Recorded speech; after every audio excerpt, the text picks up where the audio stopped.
The individual views expressed here are not supported by and do not reflect those of Green Ties Media. Viewer discretion is advised. Good morning, everybody. Good morning. This is the morning show.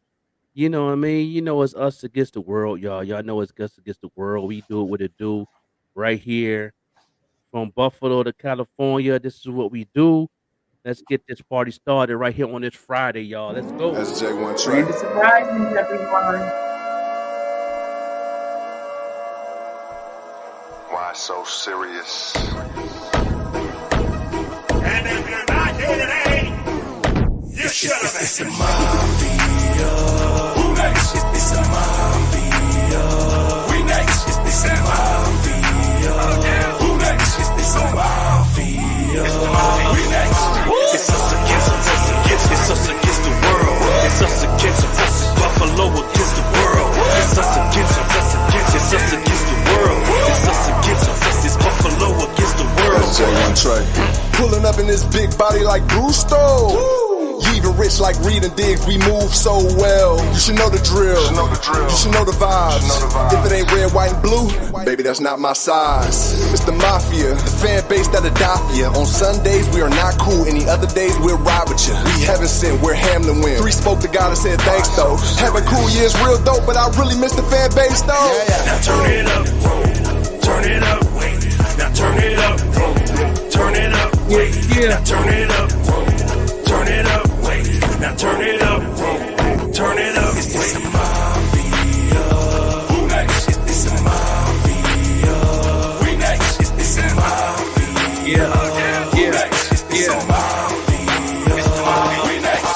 It's us against the world. It's us against Buffalo against the world. It's us against the world. It's us against it's Buffalo against the world.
Good morning. This is what we do every morning, Monday through Friday.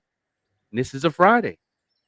I got the days right this time, right? And that's time I thought Wednesday was Thursday, and I thought Monday was Tuesday. And I don't know about you, but this daylight savings time has got me all thrown off. Grand rising to some of our fellow listeners, our loyal listeners, Bars Banga, New York Bronx. I see you both out there. Thank you so much for joining us this morning. Hey, Melinda, grand rising to you. Come on in, everybody. Tell a friend to tell a friend.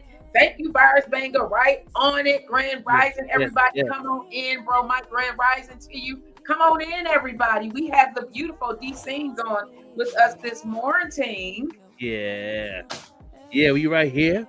D Sings in the building. Let people know a little bit about yourself, Queen. You know what I mean? Hey. Good morning, everybody. Yes, I'm D Sings. I'm a singer-songwriter from Sacramento, California, currently located out of New York. I just dropped a single, Be Weird, and I'm here to share it with you all, share a little bit of my journey, and just have some conversation, get real personal, you know? Yeah, that's what I'm talking about. That's what I'm talking about. You know what I'm saying? So you went to college in New York? I did. I just graduated this past May. Oh, that's what's up. You already got your piece of paper. Your piece of paper to make it. I did. I got that paper, had to learn to play both games, so yeah. Had to get equipped. How was that experience in college, though? How was it in New York? Would you hear the whole 2-year program, or? So no, I actually did. So I'm a California State University graduate. I went to Chico State, And during my last year, when I was about to graduate, God just put it on my heart, like, that's not what I got for you. And I'm like, I'm about to walk the stage. I done did my time. Like, Yeah. but I ended up doing the National Student Exchange Program and was placed in New York and just added a year's load of classes that were just classes that I was curious about, right? So it was other music classes, it was some culture, some history, multicultural classes. And that placed me in New York. And once I moved here, got acclimated to the area, I was like, okay, this is that next chapter. What part of New York you at? Manhattan, uptown, East New York? Where you at? Ooh, no, I'm on the island. I'm on Long Island. Okay. That way I can catch the train out to the city. But Yeah. That's dope. That's dope. The islands is definitely off the chain. I got a lot of people out there in the islands. You know, shout out to our people out there, Staten Island. You know what I mean? And all that out there, all my people out there. Yeah, you know what I'm saying? That's what we got. A lot of good people that been on the show in that area. You know what I mean? So we glad to have you here. We're gonna, you're gonna be co-hosting with us, and we're gonna be asking you questions throughout your journey in your life. You know what I mean? Me and the vet Green, the Queen. You know what I mean? That's always looking fabulous. How you doing, Queen? How was your morning? Grand Rising, King Grand Rising. It was great. Thank you so much, D Sings, for being with us today. That is D Sings that we are vibing to in the background. If you don't know, very beautiful voice. I love the way you play with your vocal range in the different songs. I love when artists don't stay in one type of sound range, or maybe I'm saying it wrong, but the sounds are just different. A lot of people stay in one box and you can hear it like they're scared to jump out and try new things with their voice. But listening to your music, I see that you're not afraid to just, whether you're singing, a beautiful ballad, or you're kind of like singing or rapping like in 2020. Yeah. So thank you again for being with us today. We are going to be getting into some information, some hot topics, but I'm feeling good today. We had a great show last night. If you've never watched the Vet Green Show, these things, make sure you catch up on with the Vet Green Show. We usually have artist spotlights on Thursday. So if you are an independent artist out there and would like to be on either of our platforms, because we have a few, make sure you reach out to us. You can also follow these things. Right there is her handle. But I'm feeling pretty good. I'm feeling it's Friday. Glad that it's Friday. Looking forward to sitting on my couch, sitting back, watching some shows. On Fridays, I sit back on my couch and watch Sex, Love, and Alcohol on the Evening Rush Network. So I'll be sitting back watching that. Also, Lola Loves and my girl Layla over at 716 Live, Layla's Tea Time on 716 Live. So looking forward to the Friday, my Friday rundown. And of course, DJ Apollo on the mix, okay? DJ Friday nights, okay? Yes. I'm definitely gonna send them some of these MP3s of D Sing so she could be on rotation on the 716 Live radio. You know what I mean? Thank you. Got a lot of DJ love from the Even Rush Network radio. You know what I mean? Our sister station, our sponsor, based out of New York, matter of fact. That's the home base of the Even Rush Network. We also live right now on the Even Rush Network on YouTube, Fire Stick, Spotify. You watched our show on the Spotify end of it, right? Yeah. How does so I didn't know y'all had multiple platforms. On Fire Stick? We on Fire Stick. We on Shady 45.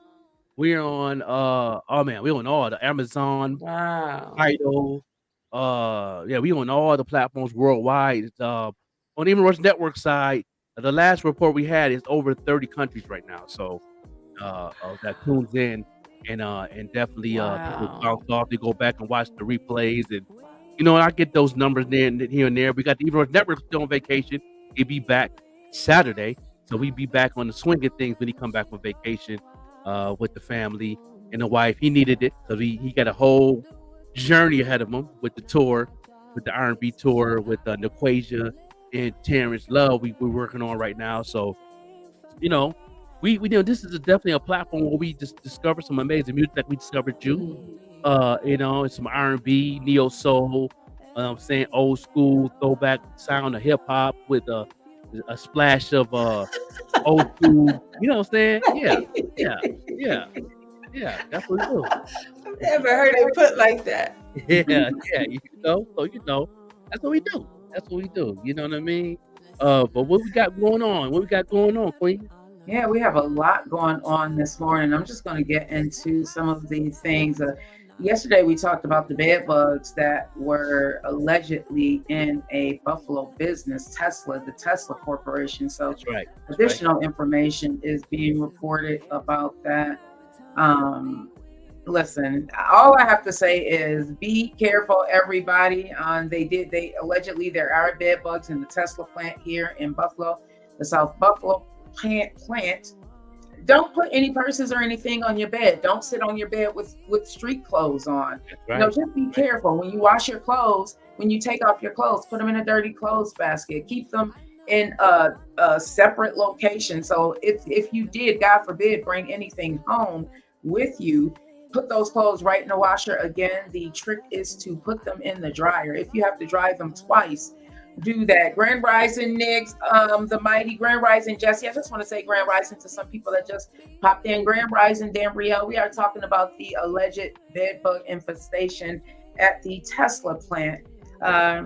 It is just also Also in that area, somebody had posted up in one of the comments saying that the best way to do that when you travel, always bring an extra duffel bag with a plastic bag empty. And they said that you can spray in the plastic part of it, some like some type of spray that you can get for travel. So when you get your dirty clothes, you put it in that bag and it's sealed on a separate they say a separate duffel bag or suitcase. Whenever I travel, and you all can tap in on the conversation. When you travel, I always carry a separate plastic bag for my dirty clothes. It's just because you're traveling and there's like hundreds of people that you're like being surrounded or surrounded by. So I always add a separate bag to put my dirty clothes in. What about you all? What about you, these things? If you travel, do you like separate your clothes from your clean clothes and your traveling clothes? Yeah, absolutely. They're not going back. They're not going to go back in that same space with all my clean stuff. I would separate that, and I like to wash while I'm traveling. So even though it's small loads, I still like to get that done. I know when me and my wife, we was on vacation. She had everything separate. Then when we go back, she always do a load of laundry before we go. She look for a laundromat, or we in a complex where we was in Florida one time. We was in the complex where they had a washer and dryer in our like an Airbnb thing that we had, and she washed a load of clothes before we leave. You know what I mean? So that's one less thing to worry about when we get home, and plus we can make sure. And she always used sanitizer.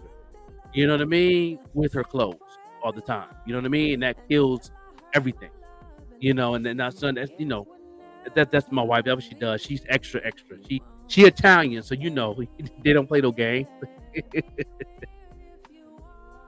Yeah, we're also live on Instagram, everyone. So Grand Rising Instagram. Again, we are live with the morning show with the Joker and Vet Green. You can watch us live on the Evening Rush Network. Grand Rising, Megan Treats the Player. I see you out there. So moving on, a Buffalo man has been charged. We're going to do some local news first, and these things, feel free to tap in. A Buffalo man pleads guilty to manslaughter in a red light shooting that happened in October of 2022. Everybody, the guy's name is Mujahid Miller. It was a case that gripped the Buffalo community. A 45-year-old resident had come forward in the confession of killing a 30-year-old John Rico Walker. In this incident, which occurred October 16th of 2022, what unfolded at the intersection of William and Hickory Street, when Walker was fatally shot in the head while waiting at a red light. Right. Could you imagine? It's the violence, everybody. It's the violence.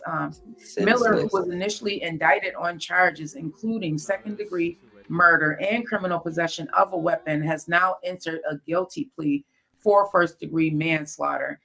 This is an ongoing development in the legal proceedings and the possibility of a sentence reaching up to 25 years in prison. He is scheduled for sentencing on January 9th of 2024. Everyone, that's scary. Yeah. That is very scary, and it seems very personal to Yeah. be shot at while waiting Right. at a red light. Oh That man, is awful. that's a safety, man. It's like, I mean, what's going on? It's like, what's really going on? Like, what, Mhm.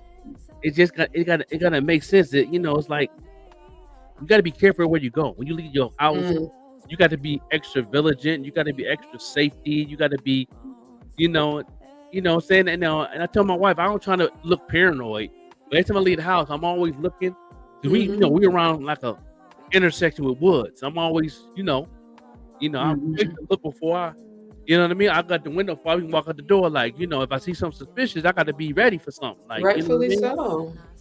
Yeah, Yeah, I definitely feel like we're desensitized yeah, Yes. we have such easy access to, or it's just so common to hear about things like senseless murder and mass killings that it's like, and it's in the video games, the music, yeah. all around the media. So I do feel like we become desensitized to it in a way, and that's just awful. Mhm. Yeah. Bars Banker said the Brooklyn in me always check my surroundings. Man, listen, that's a Buffalo in me, dog, too.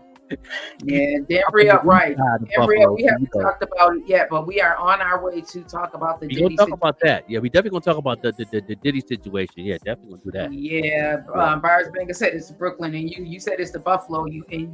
Yeah, I was definitely taught by some Buffalonians to check my surroundings because we out here in the South towns where I'm at, we can kind of be a little bit green behind the ears because Mm. thankfully the violence is not that high in the area I live in. So these are things that we need to be taught to always check your surroundings, especially as women. I taught my girls this, before you get out the car, check your surroundings, look on both sides of you. When you're walking to your car, say you're coming from the mall or some public location, have your keys out, have your key ready to jab We're already somebody in ready to the go. eye, That's right. That's right. Okay. That part. have some mace ready. Yeah, Okay. that's Absolutely. it. Yeah, Okay, Gabrielle, especially I'm if you at sending the you the link right now. especially if you at the gas station. You know what I mean? That's where most of like these gas station, Walmart parking lots. I don't know, with them two things, they cousins or something. Because there's always some situations going Okay. on with the Walmart parking lot and the gas station. You could be Mm-hmm. inside Walmart aisle 3 and it's going down. You don't even got to be on the outside. Yeah. Fact. Yeah, it is crazy out here right now. In ongoing news, did y'all know that Senator Tim Kennedy is actually going for a Senate seat, I think it was, or Congress? Let me look it up again. I apologize. I'm trying to do All right. a All good. few things at one time, but I was surprised to hear that he's running for congressional district in the 26th congressional district. I had a chance to interview Senator Tim Kennedy on the 716 Live show about a month or two ago. He was, one thing I can say about Senator Tim Kennedy is that he's definitely for Buffalo. Yeah. Definitely for Buffalo. He did what he said he was as far as trying to make changes here in the 716 area and Western New York. Absolutely, he did what he said he was going to do, which I'm happy about. It was a really great interview. If you have a chance, go ahead to the 716 Live YouTube page and view that interview. I'm also trying to look up this thing about a Buffalo restaurant that was shut down and seized by the state, but it is not pulling up for me, everybody. So I Yeah. do apologize for that. But moving on these things, we can get into a discussion about your music and how you even started in the music industry. Before, in the second part, we're going to talk about the Diddy allegations that Cassie has made. Oof. Yeah. You want to get to the Be Weird video, or you want to? Yes, let's do that. I'm losing my voice, y'all. I do apologize. I hear that Still. that show last night had you Oh, bro. Oh, woosah. Yeah. Yeah, that part. That part right there. And you know what I'm saying? We got to catch those parts right there. He's a virus Yeah. banger, and I love it. Be weird. Isn't it an entire vibe? Wait until y'all hear her other track, 2020. That one we're going to play towards the end of the show. Yeah, Beautiful. that's definitely did remember that beat that track remind me of a similar track with another R&B from Buffalo, Nina B. Nina Yes, love it. Yeah, B. yeah, Nina B. She got a song called Vintage, and that Yes. same type of concept, and she definitely real deep with it. Yeah, y'all have like the same type of vibe. That's a good I'll collab. have to check that out. I Yeah, will yeah, have to check she's that dope. out. She's Yeah, dope. maybe we You know could what play it I'm saying? also during the shows so that these things can hear it. I definitely want to talk to you about your song 2020 after we Mhm. come back from this quick break. Okay. Quick break right here. We'll be right back, y'all, and we'll be right back right here. The music video.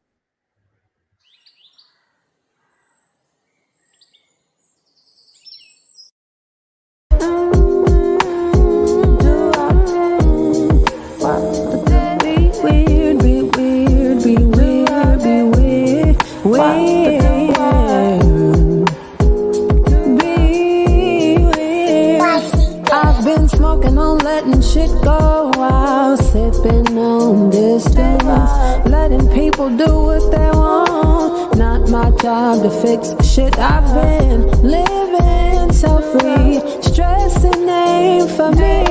I'm letting people place themselves where they wanna be. Be weird if you want to.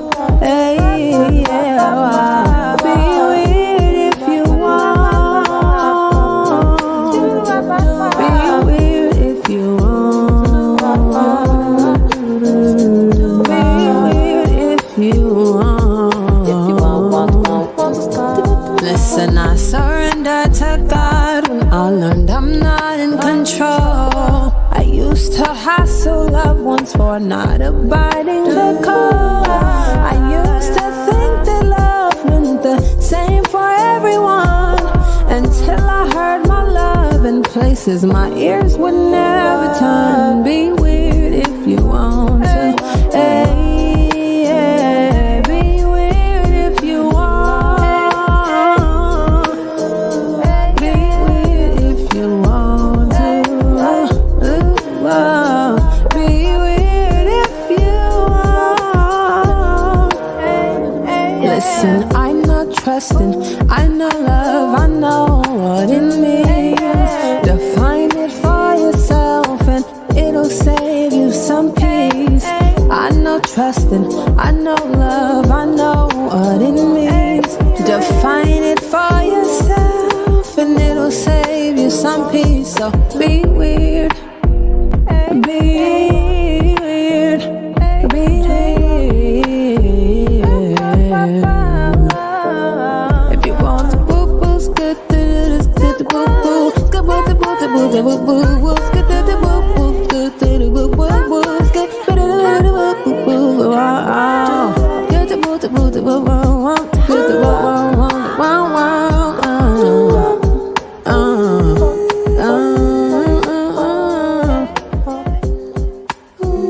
Oh, here we go. Nah, there's two ladies waiting for us. If you want to.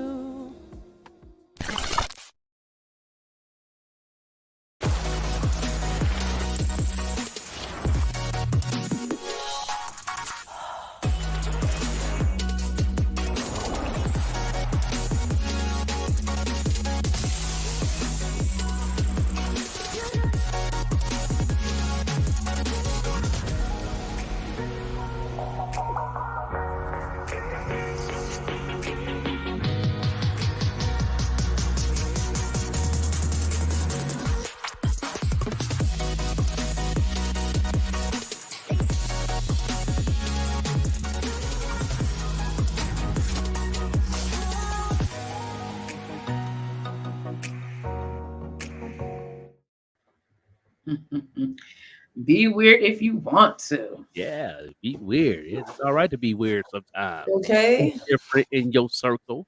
You know what I'm saying? That's what I'm talking about. I love that track. I love the video. I love the vibe. Mhm.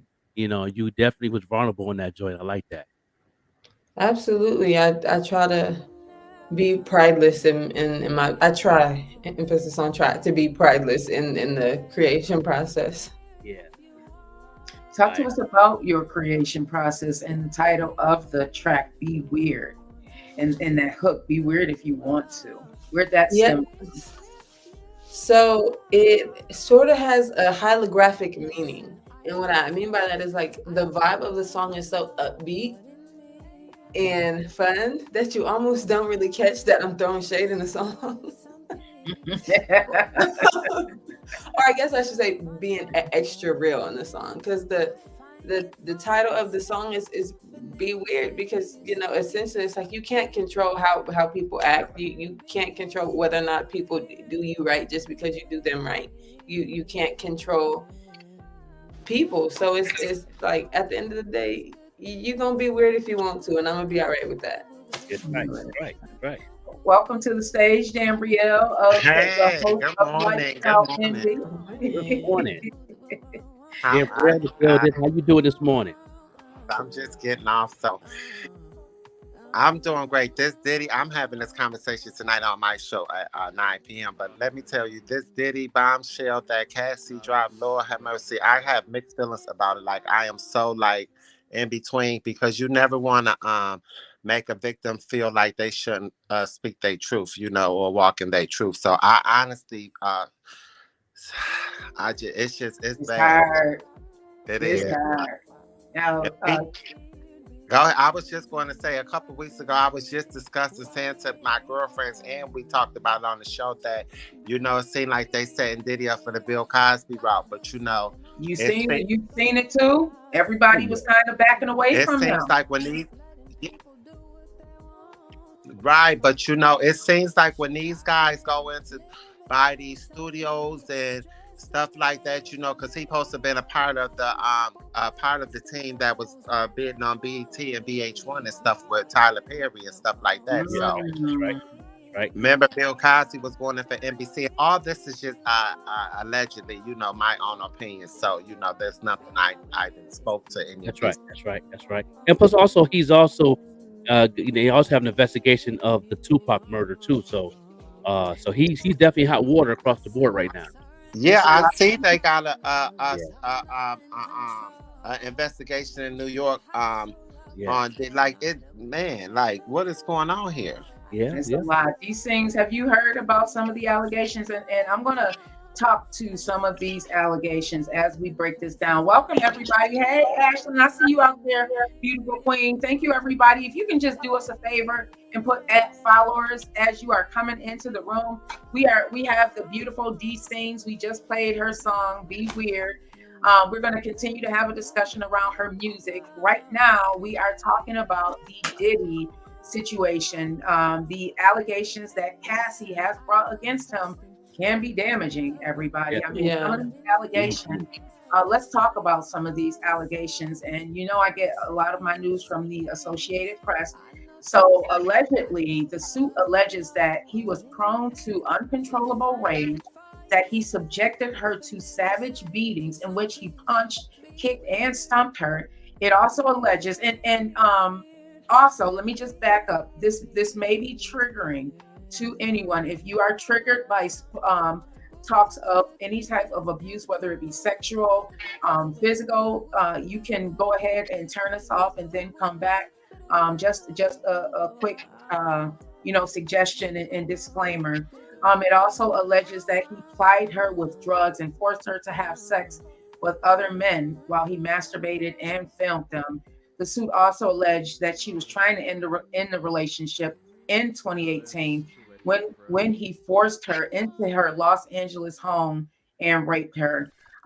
She's saying that after years of silence and darkness, that she's finally ready to tell her story and speak up on behalf of herself and the benefits of other women who face violence and abuse in their relationships. So,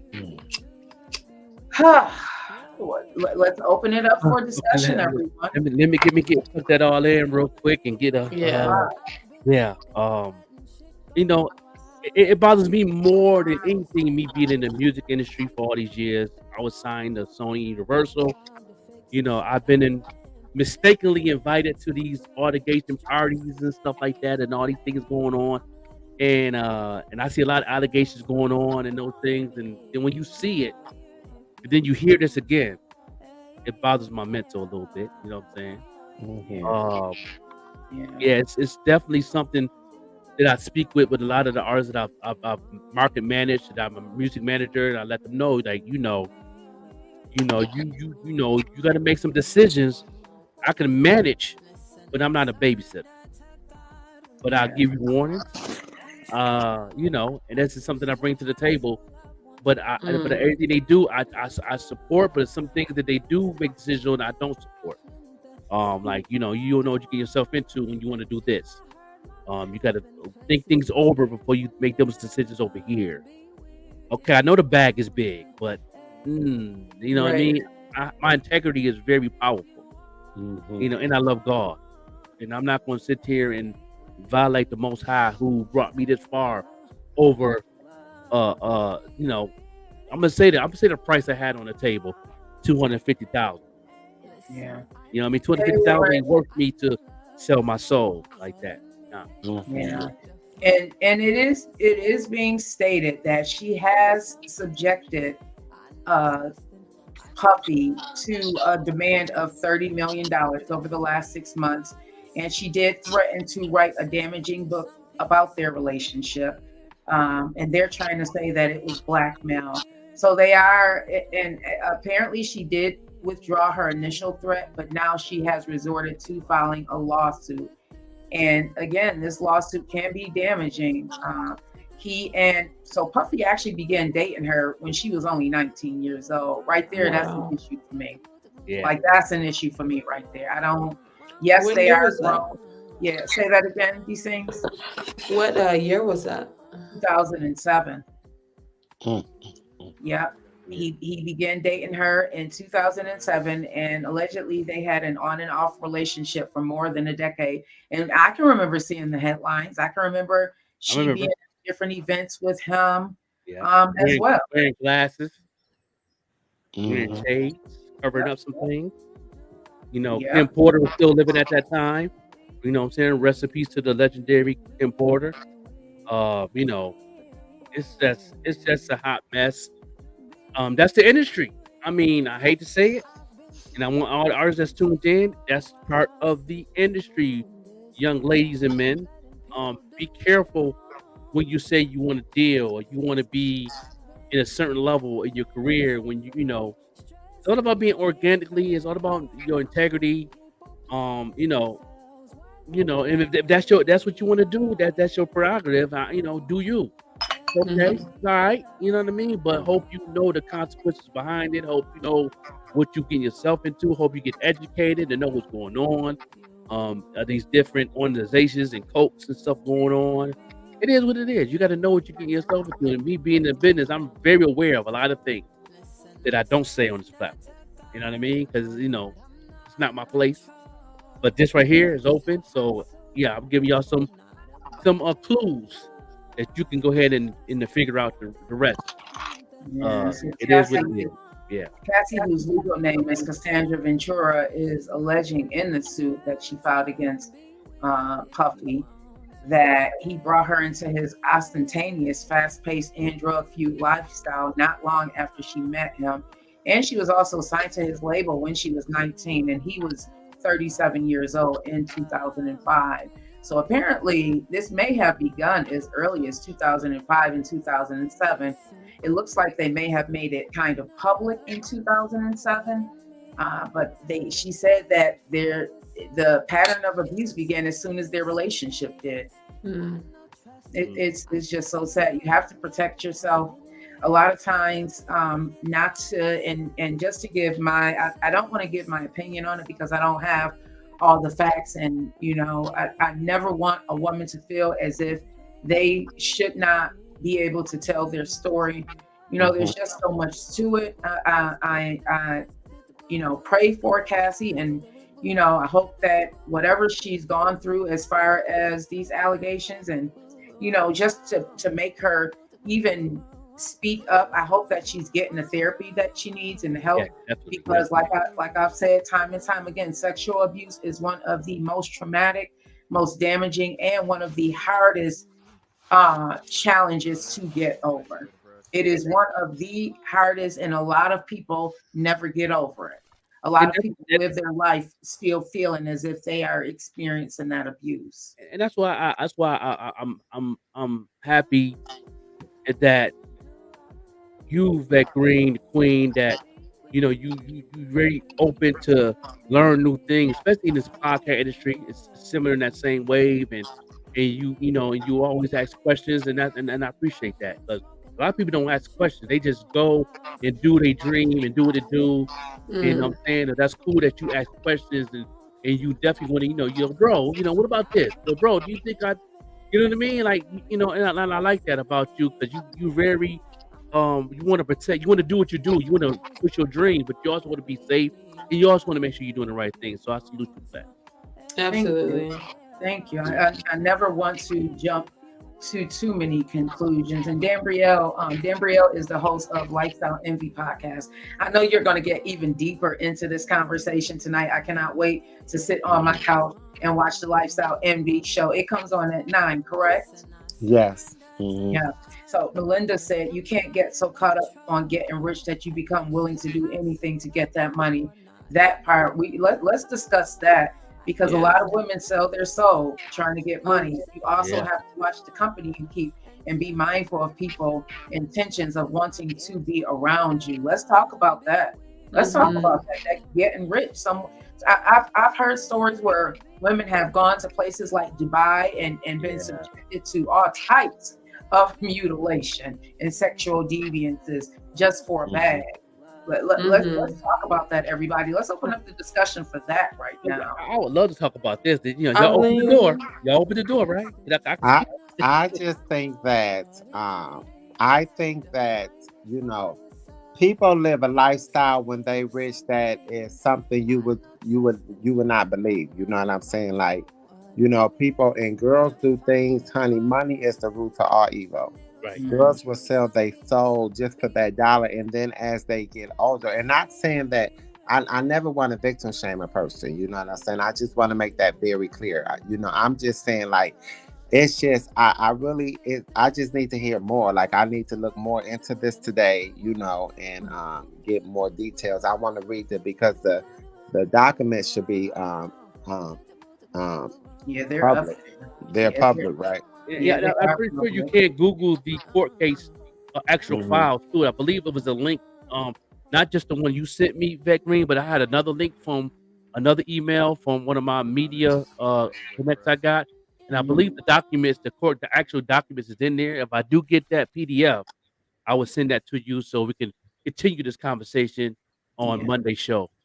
Yeah, because I haven't done my due diligence, Dambrielle, and the documents are out there for you. Dambrielle's show, Lifestyle Envy podcast. I know he's going to get deep into the conversation. I can't wait to sit back and hear the discussion and join the discussion, because this is deep. And there's so many women. How do you handle not getting caught up in that industry? Is your mind prepared for that, these things, to not get caught up in the industry? Because it happens so much. You hear about just people, not just women, because I look at Chris Brown and I'm such a fan of his. I think he's so talented, and me as a mom, my heart just goes out to him, because you can tell he got caught up, and at a very young age.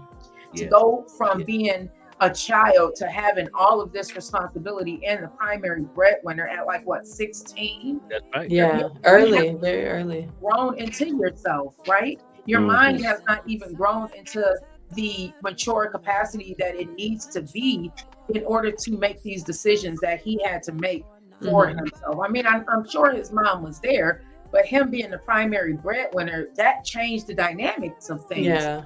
So these things, how are you preparing yourself to be more mindful of not getting caught up like that? I think I think God has been preparing me a lot. And what I mean by preparation is literally the full armor of God. And I realized, and I wasn't always, I always would say I was Christian and I go to church on Easter and on Christmas. I'm Christian, but it's like now I've had to rely on God. This whole move to New York has put me in rooms with big names, and I have gotten to see a side of wealth that I didn't necessarily, that I wasn't exposed to, like what money can make people do, I guess I would say.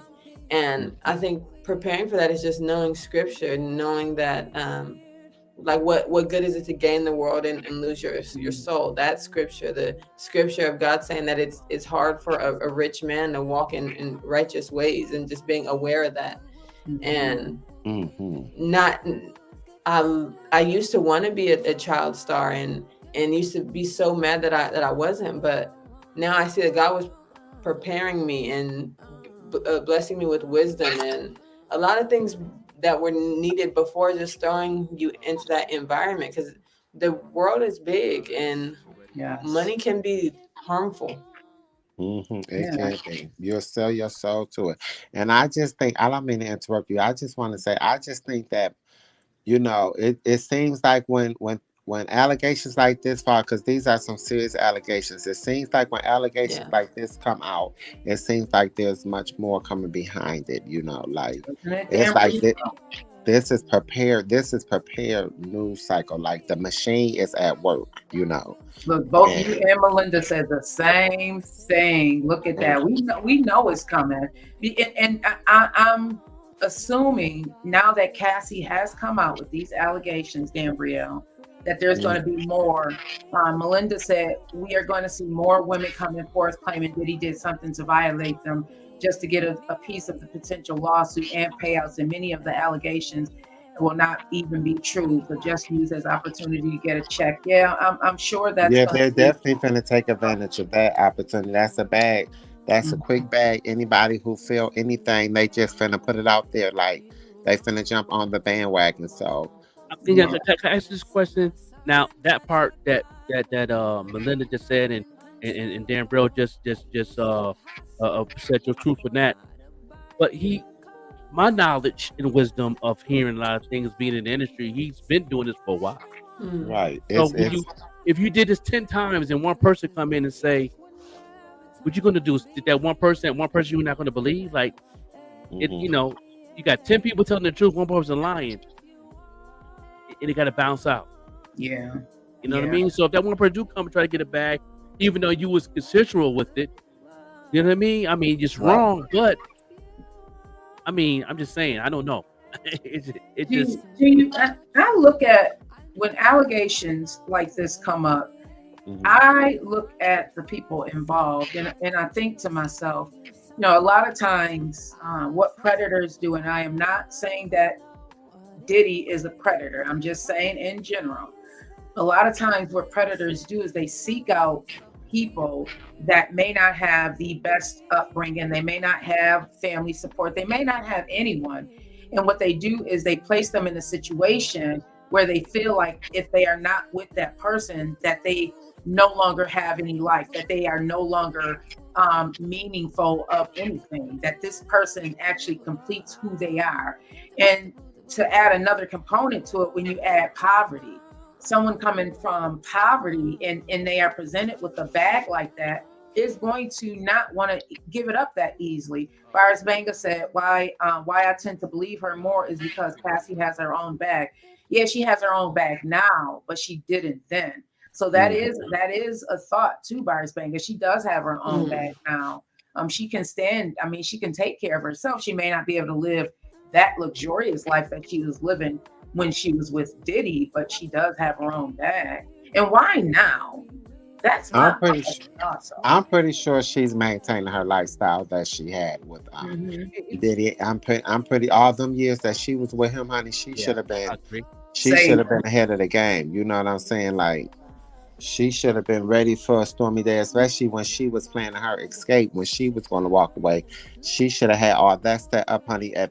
Once you go through something like that, and you planning your escape, you need to set up shop immediately. And I think she did a good job. Yeah, I'm pretty sure she's maintaining her lifestyle, and her family, her girls is pretty. I really feel bad for her. You know what I'm saying? Because she probably had to get help mentally first to even come forward and speak this to a public. She's such a public person, and so is he. You know that, like, this is not finna die down. This is not finna go away. Like And if he didn't. more people are coming. Yes, it's really devastating. I feel bad for her. Like I can't. I'm not saying no Diddy is like this, but these are some strong allegations. And it's being reported on all the news outlets. Everybody. Yes, it's all viral right now. It's It viral. broke last night. Yeah, I saw that. 50 Cent said, Diddy need to go down.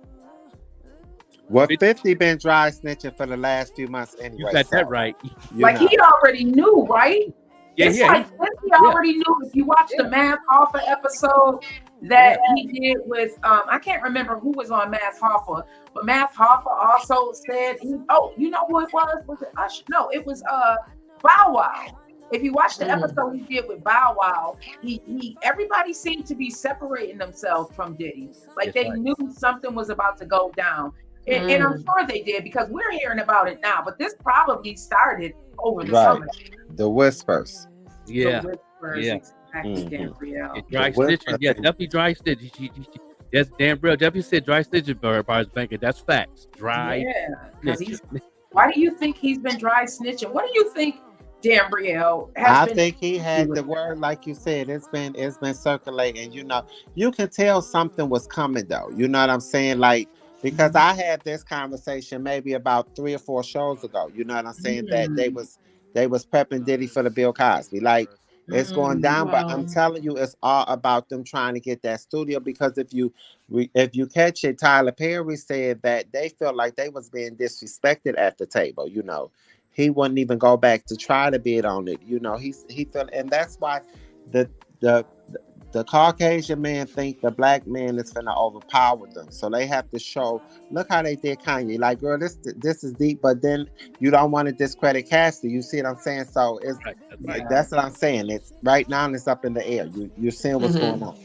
And then right now I'm on a Cassie support side of it because of her situation. And then and why now? And let me answer that why now situation because me being in industry I see it in a different perspective. When you on the outside looking in, it's hard to really put these points together.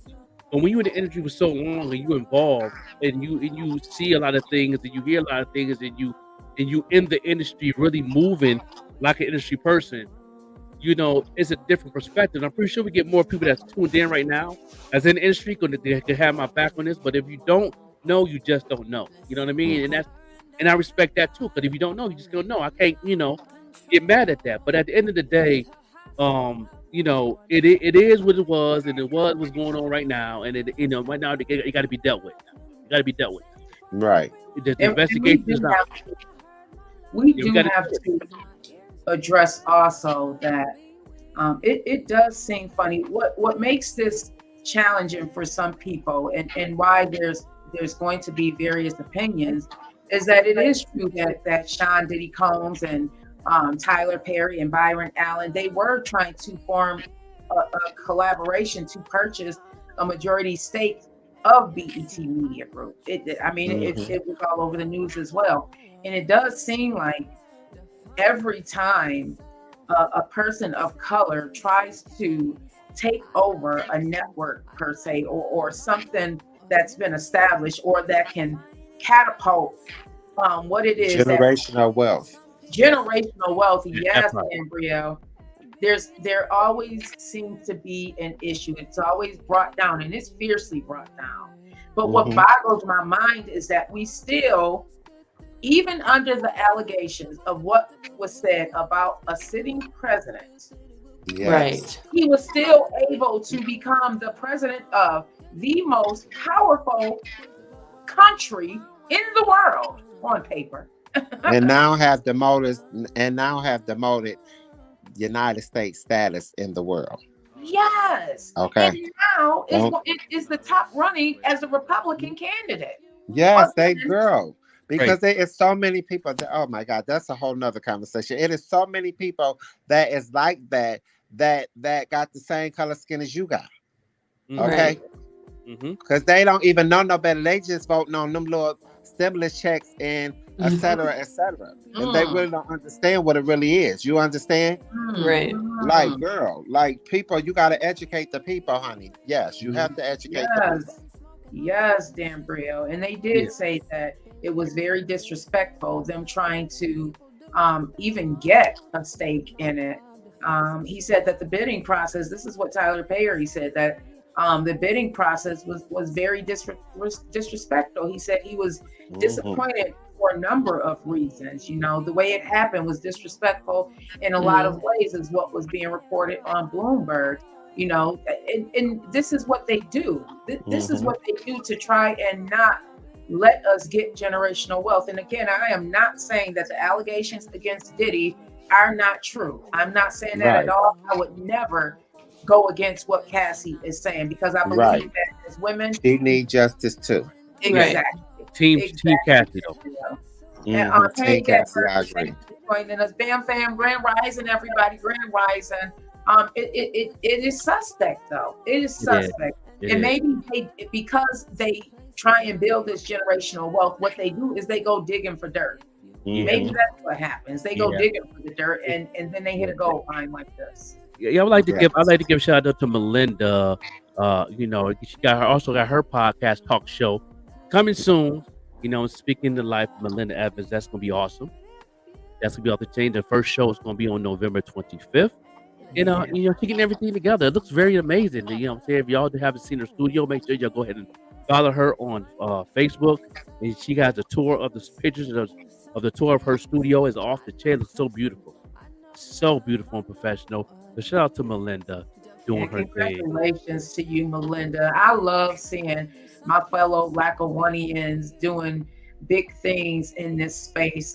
Big shout out to Dan Brielle from Lifestyle Envy. Dan Brielle is another fellow Lackawannian that's doing big things. Huge shout out to you, Melinda. Congratulations on this new journey that you are about to embark on. Anything that we can do to help, we are going to hold that class tomorrow, which is Saturday at 11 a.m. So if you are interested, you will see more information about that go up on our morning show page later on. You'll also see it on my Vet Green page with a link or more information on how to make that payment. But yeah, congratulations to you, Melinda. Kudos to everyone out there embarking on this journey to discovering what it is they are passionate about and what it is that they would like to pursue, because we all come with so many talents.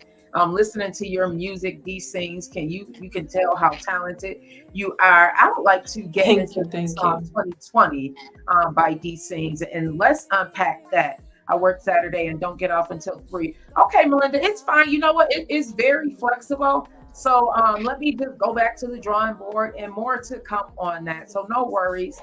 We got you. We definitely I got you. You know, we got our one-on-ones anyway. So okay. Anything that we were talking about in that segment class, I could definitely update you on it. You know what I'm saying? You know, she getting the jump off. I like that. I like that. And congratulations to you again, Melinda, and thank you for trusting us to assist you on this journey. Yeah, let's go ahead and take a break, and we'll be right back. And when we get back, we're definitely going to play that new song by D Sings up from Sacramento, California, up in New York, doing her thing. Graduated, celebration. Yes, indeed, to the Queen. To do what it do. Yeah. Thank you. You know, but so we're gonna go ahead and get right into this amazing break. You know, my little princess in the building. I got to definitely play her real quick. You know, y'all got to know with my homegirl, Carney Yellow. You know what I'm saying? You know, 7-year-old with bars. You know what I'm saying? It's my girl. What's up? It's your boy girl TP, right here. man. We'll be right back. Again on OTM freaking Sunday. Come on now, you know, you've been paying attention. But you back. What's up? Welcome back, man. How you feeling? Good. You feel good? Always good. Smith, you had to bring it back, Smith? It's mandatory. It's mandatory, brother. You had to bring it back, That's the man. princess of Tampa. 813. Come on now. Canary, the big one. Come on now. Talk up. Dope. Come on now. Miss Viral. Come on now. Miss 600K. Come on now. That's all you. Yes. Tell the people your name again. Canary Yellow. Ooh. Oh, Who you got with you today? You got somebody with you today? The Nolly Red. Ooh. So you ready to snap? Hold up. Oh, what's up? Hold up. Talk to me. I know this y'all show, but this my show right now. Okay. TP, I want you to be my hype man. Mike Smith, I want you to do my ad lib. Okay, hold on. Y'all ready? Get my You swag. say I'm doing your ad libs? Okay. I'm the ad lib. I'm the hype. You the hype man. I'm the ad lib. All right. Okay. Yo. Let's do it. Y'all ready? Yeah. Let's get it. Let's do it. Mo dope. Drop that beat. Yes, ma'am. Yeah. Canary Yellow on the check-in. Yeah. OTM freaking Sunday. Let's do it. Yeah. Mo dope. Yeah. Let's go. Yeah, I'm small, but I do it be like Red Ross. I'm a young goat. I'm a young boss. Talk to me. I spoiled, I get what I want, no matter what it costs. Okay. You ain't got yourself together, that's your mama's fault. I put it on, I be dripping like a pot of salt. Lemonade, I'm a squad, yeah, we taking out. She said she had it, the canary, tell her knock it out. I'ma talk the talk. I'ma walk the walk. I paid for the flow, I get money out of time.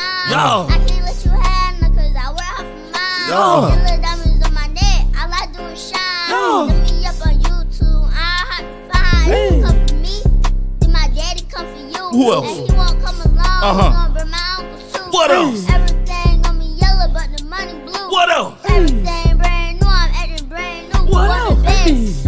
Nothing less, I'm a princess. I ain't got no time to stress, cause I'm too blessed. No. I be slayed every day, you looking like a mess. Oh, God. You make mediocre music, I'm not impressed. Oh, God. I've been rapping since 3, this ain't new to me. I said I'ma go viral 2023. Okay. Lay Charles to a header, then seeing me. I'm only 7, but I still who they wanna be. You can say what I do, you can have a seat. Kids love me, they put my music on repeat. Canary Yellow be the name, you gon' remember me. I ain't leaving no crumbs when I come to eat.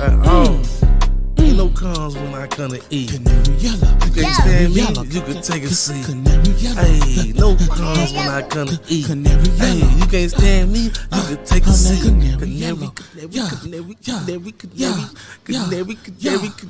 Canary. Yeah. Hey, you an idiot, man. OTM Sundays, man. Canary mother freaking yellow. Mo dope. Oh, yeah. I was jamming with that's the right there's off the chain right there. That was Canary Yellow. She is hard.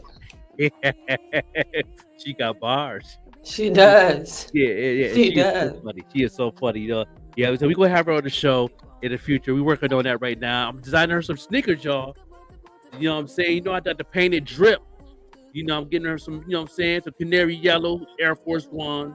You know what I mean? And it's gonna be blinged out. You know what I'm saying, with the yellow. You know what I mean? Right. On it. Yeah, I'm gonna hook old Princess up out there in Tampa, Florida, locking it down out there. You know what I mean? And even T-Pain played her joint on his podcast, as he from Tampa. You know, he said Tampa coming up. You know, Tampa, he might sign her to the label, Nappy Boy Records. Come on, go ahead and get that contract together. T-Pain, get the girl from your hood. Yes, sir. Okay. That's so cute. That's so cute. So let's get into D-Sing's song 2020 and then get into a discussion about this, because you are definitely you can learn some things listening to this song and become very, very aware of what we as a people have gone through. Hey, Mark Lee, I see you out there. Thank you so much for tuning in today. We can't breathe. We can't breathe. We can't breathe. We can't breathe. We can't breathe. Take a knee. Take a knee. Take a knee.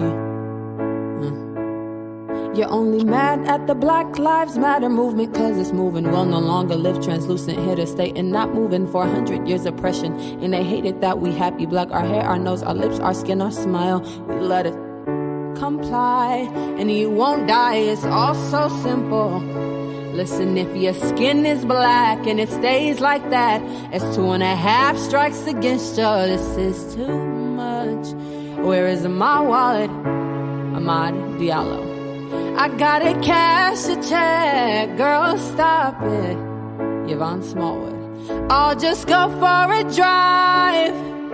Corey Jones. What if I miss a stop sign? Sandra Bland. Okay, I'll just walk to the store. Mike Brown. For snacks and nothing more.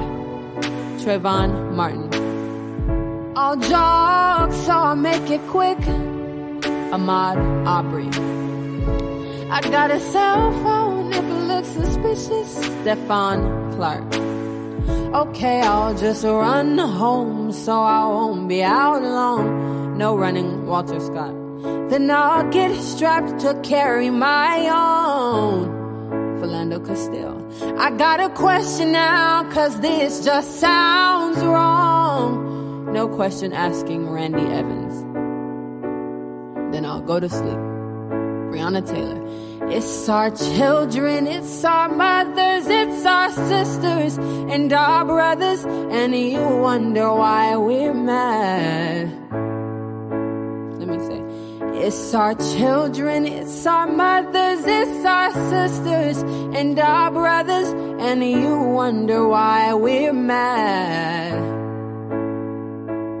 We're forgotten, we're tormented, we're abandoned and heartbroken, and you wonder why we're sad.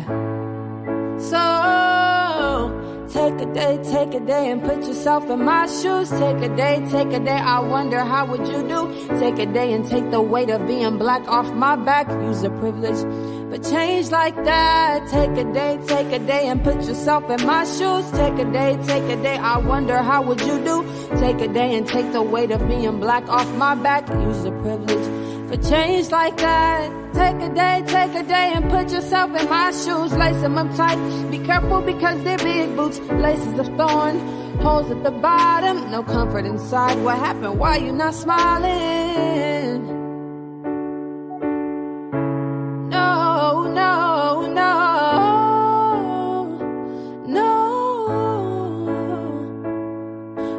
We can't breathe, we can't breathe, we can't breathe.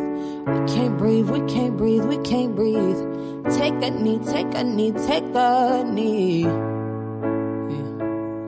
I said take a knee, take a knee, take a knee. Take a knee, take a knee, take a knee. Oh, I said take a knee. Can't breathe, we can't breathe, we can't breathe.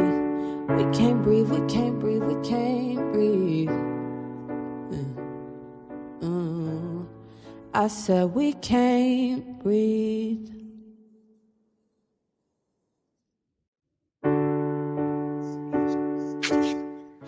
That is one of the most beautiful songs I have ever heard in my life. Like if you didn't tear up a little bit when you heard that song, then you need to go back to bed and get up on the other side. Yeah, twice. Yeah, that twice. Is a beautiful song. Matter of fact, fall off the bed. Yeah, I love it.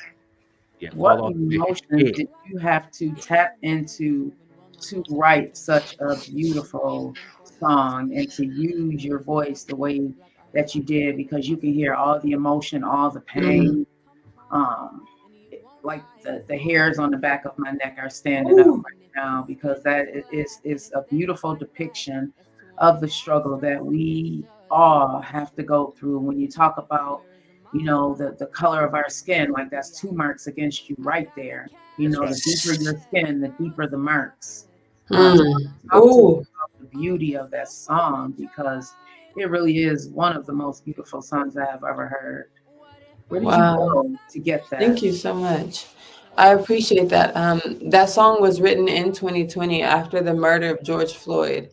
And I think because we were already in quarantine and we're still like in the peak of COVID, so we didn't really know what the world was going to look like.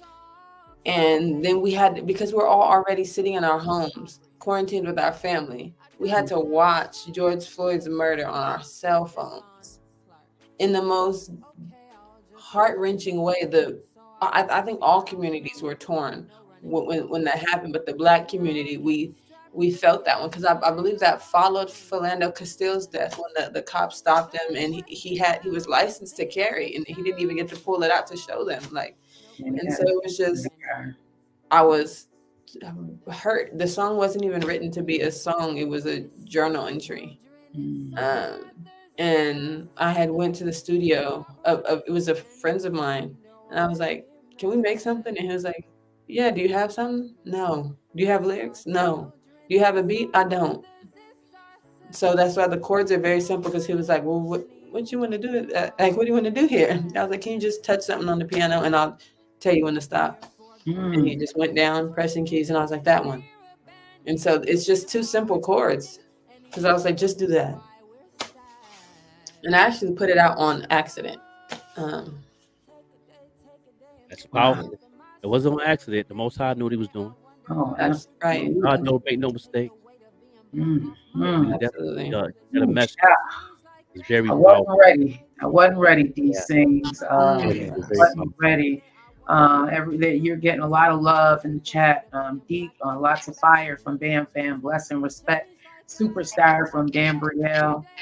This song is so beautiful. Much respect to you for even having the courage to go deep, because you can hear how deep you went within yourself and just expressing your pain. By it being a journal entry, my next question is, did you cry during any of that? Because sometimes we have to let our words be our tears, and you can hear that in this ballad. And if you want to listen to it, everybody, the name of the song is called He Sings. And you can find Dee Sings. You can follow her here and let them know also where to listen and find your music. This is on YouTube, I believe. Yeah, there's a video slideshow that I had put together for this that's on YouTube also. The song is titled 2020. It's on all streaming platforms: Tidal, Apple Music, Spotify, Amazon, every streaming platform. Yeah.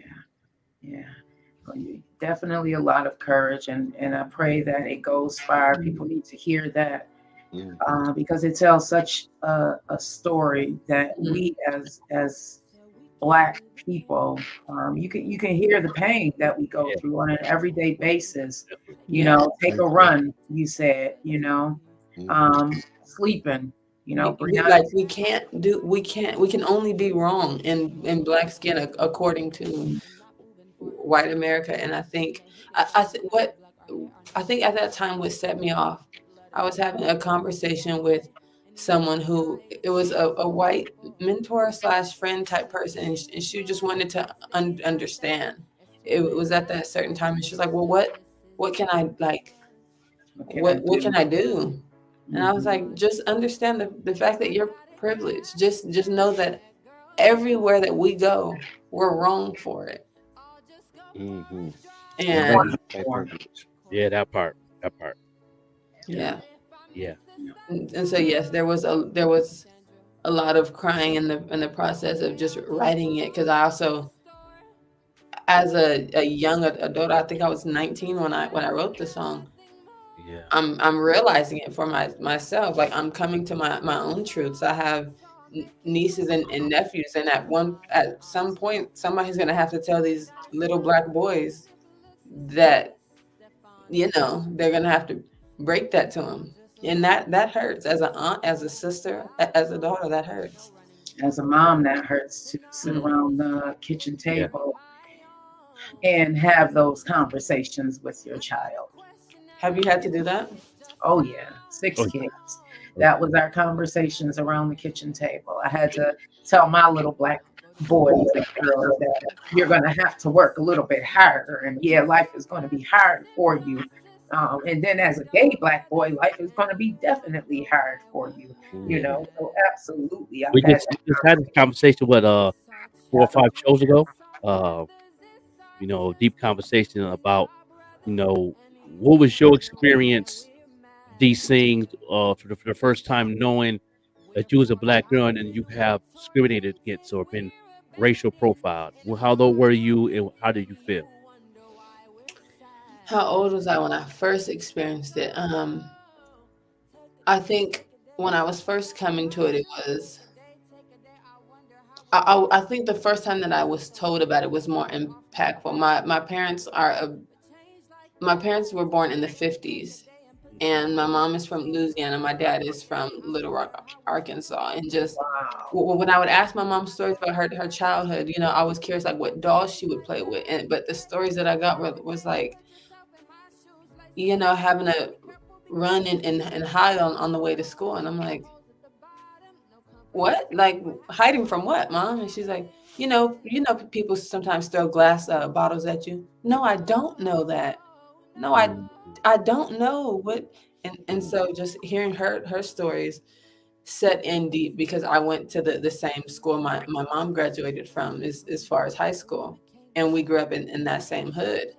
And I think for me, my first time realizing it was probably elementary school. The way that the teachers would treat me, and the way that they would talk down to a child. I could never imagine as an adult speaking to a child the way I was spoke to. A child is a seed. You nurture that. I couldn't imagine speaking to a child the way I was spoke to, the way I was shouted at and humiliated. I couldn't imagine doing that to a child. It was a common practice. Depending on where you are, it's still a common practice. We have to go through so much just based on the color of our skin. And, the more beautiful your skin, the more deeply melanated your skin, the harder your life can be, just based on that very thing that is supposed to protect you. And in any other society is so beautiful. Like we come in so many shades and hues, but we've been made to feel as if we are less than based on the beauty of what is us. And I love songs like this that, speaks to the pain, but it also, it also speaks to how strong we really are as a people, because we can still go through that bull crap right there and still come out on top, because we're still thriving and surviving. We're still living life, and we're still taking sludge hammers to these chains that they tried to keep on us, had kept on us for 400 years. And then we have people like D Sings that acknowledges this pain and sings about it, and we can share that pain and also teach people this is what we've been through. But you know what? You know how strong you really are inside. Even though we've gone through stuff like this, you're still strong. So big kudos to you. And thank you. Beautiful, beautiful song, everybody. We're gonna have to go to a break because I'm on a break. Yeah. Yeah. It's a powerful song. I definitely appreciate the lyrics. I appreciate the vibe. The energy at that time was perfect, and you spoke your truth for the world of all race people to understand and understand what you're expressing, and and that's awesome, and that's definitely awesome. We're gonna get to a break. We're gonna definitely go to music video. Low Key, who was on the show last night on the Vet Green show. She got a song called That Thing. We're gonna go right to this music video and a commercial break. And y'all stay tuned in on the morning show right here on the morning show, Papa Show. This your boy, the Joker, the Overlook MC. We have D Sings, our special guests, and we have the Vet Green, the Queen, and Dan Braille definitely is in the house. Yes, let's get busy.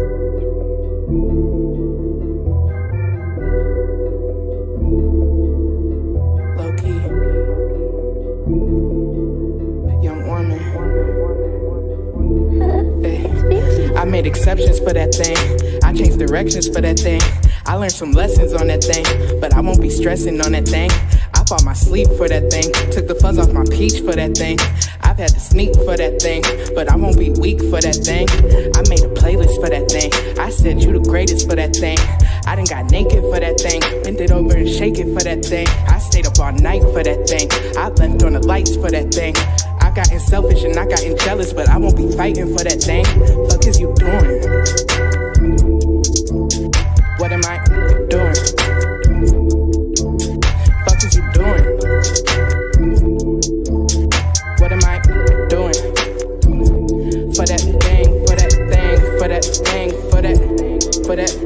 for that thing, for that thing, for that thing, for that thing. What am I doing for that? I canceled plans for that thing. I left my man for that thing.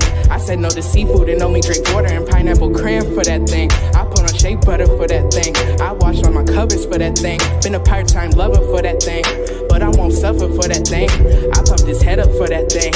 I made my bed up for that thing, but I done got fed up on that thing. So I gotta let up on that thing, cause I took a shower for that thing, then waited up for hours for that thing, and could've had plenty other things, but I saved my power for that thing. See, I did my dishes for that thing.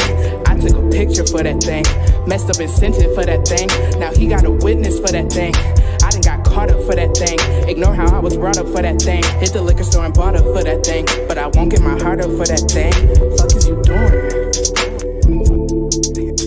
What am I doing? Yeah, yeah. Fuck is you doing? And what am I doing? For that thing, for that thing, for that thing, for that, for that thing, for that thing, for that thing, for that thing, for that thing. What am I doing for that? I posted a thirst trap for that thing. I written some verses for that thing. I signed it in cursive for that thing, but lately it ain't worth it for that thing. I can't lose focus for that thing. Rather do my own shit than that thing. I started ghosting all them things, and now I can finally see a change.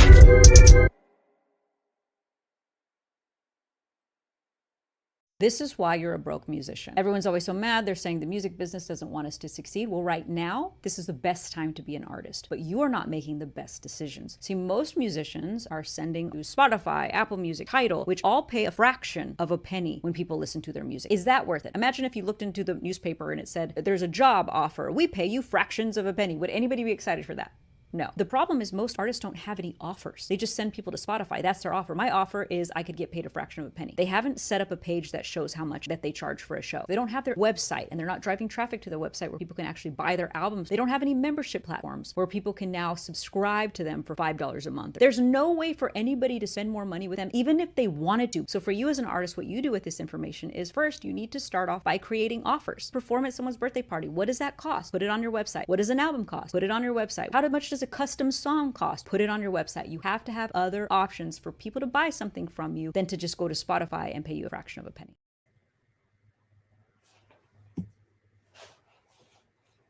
Right there. You know what I'm saying? Love her to death. She stay on my neck. You know what I'm saying? Christian. Her name was Christine.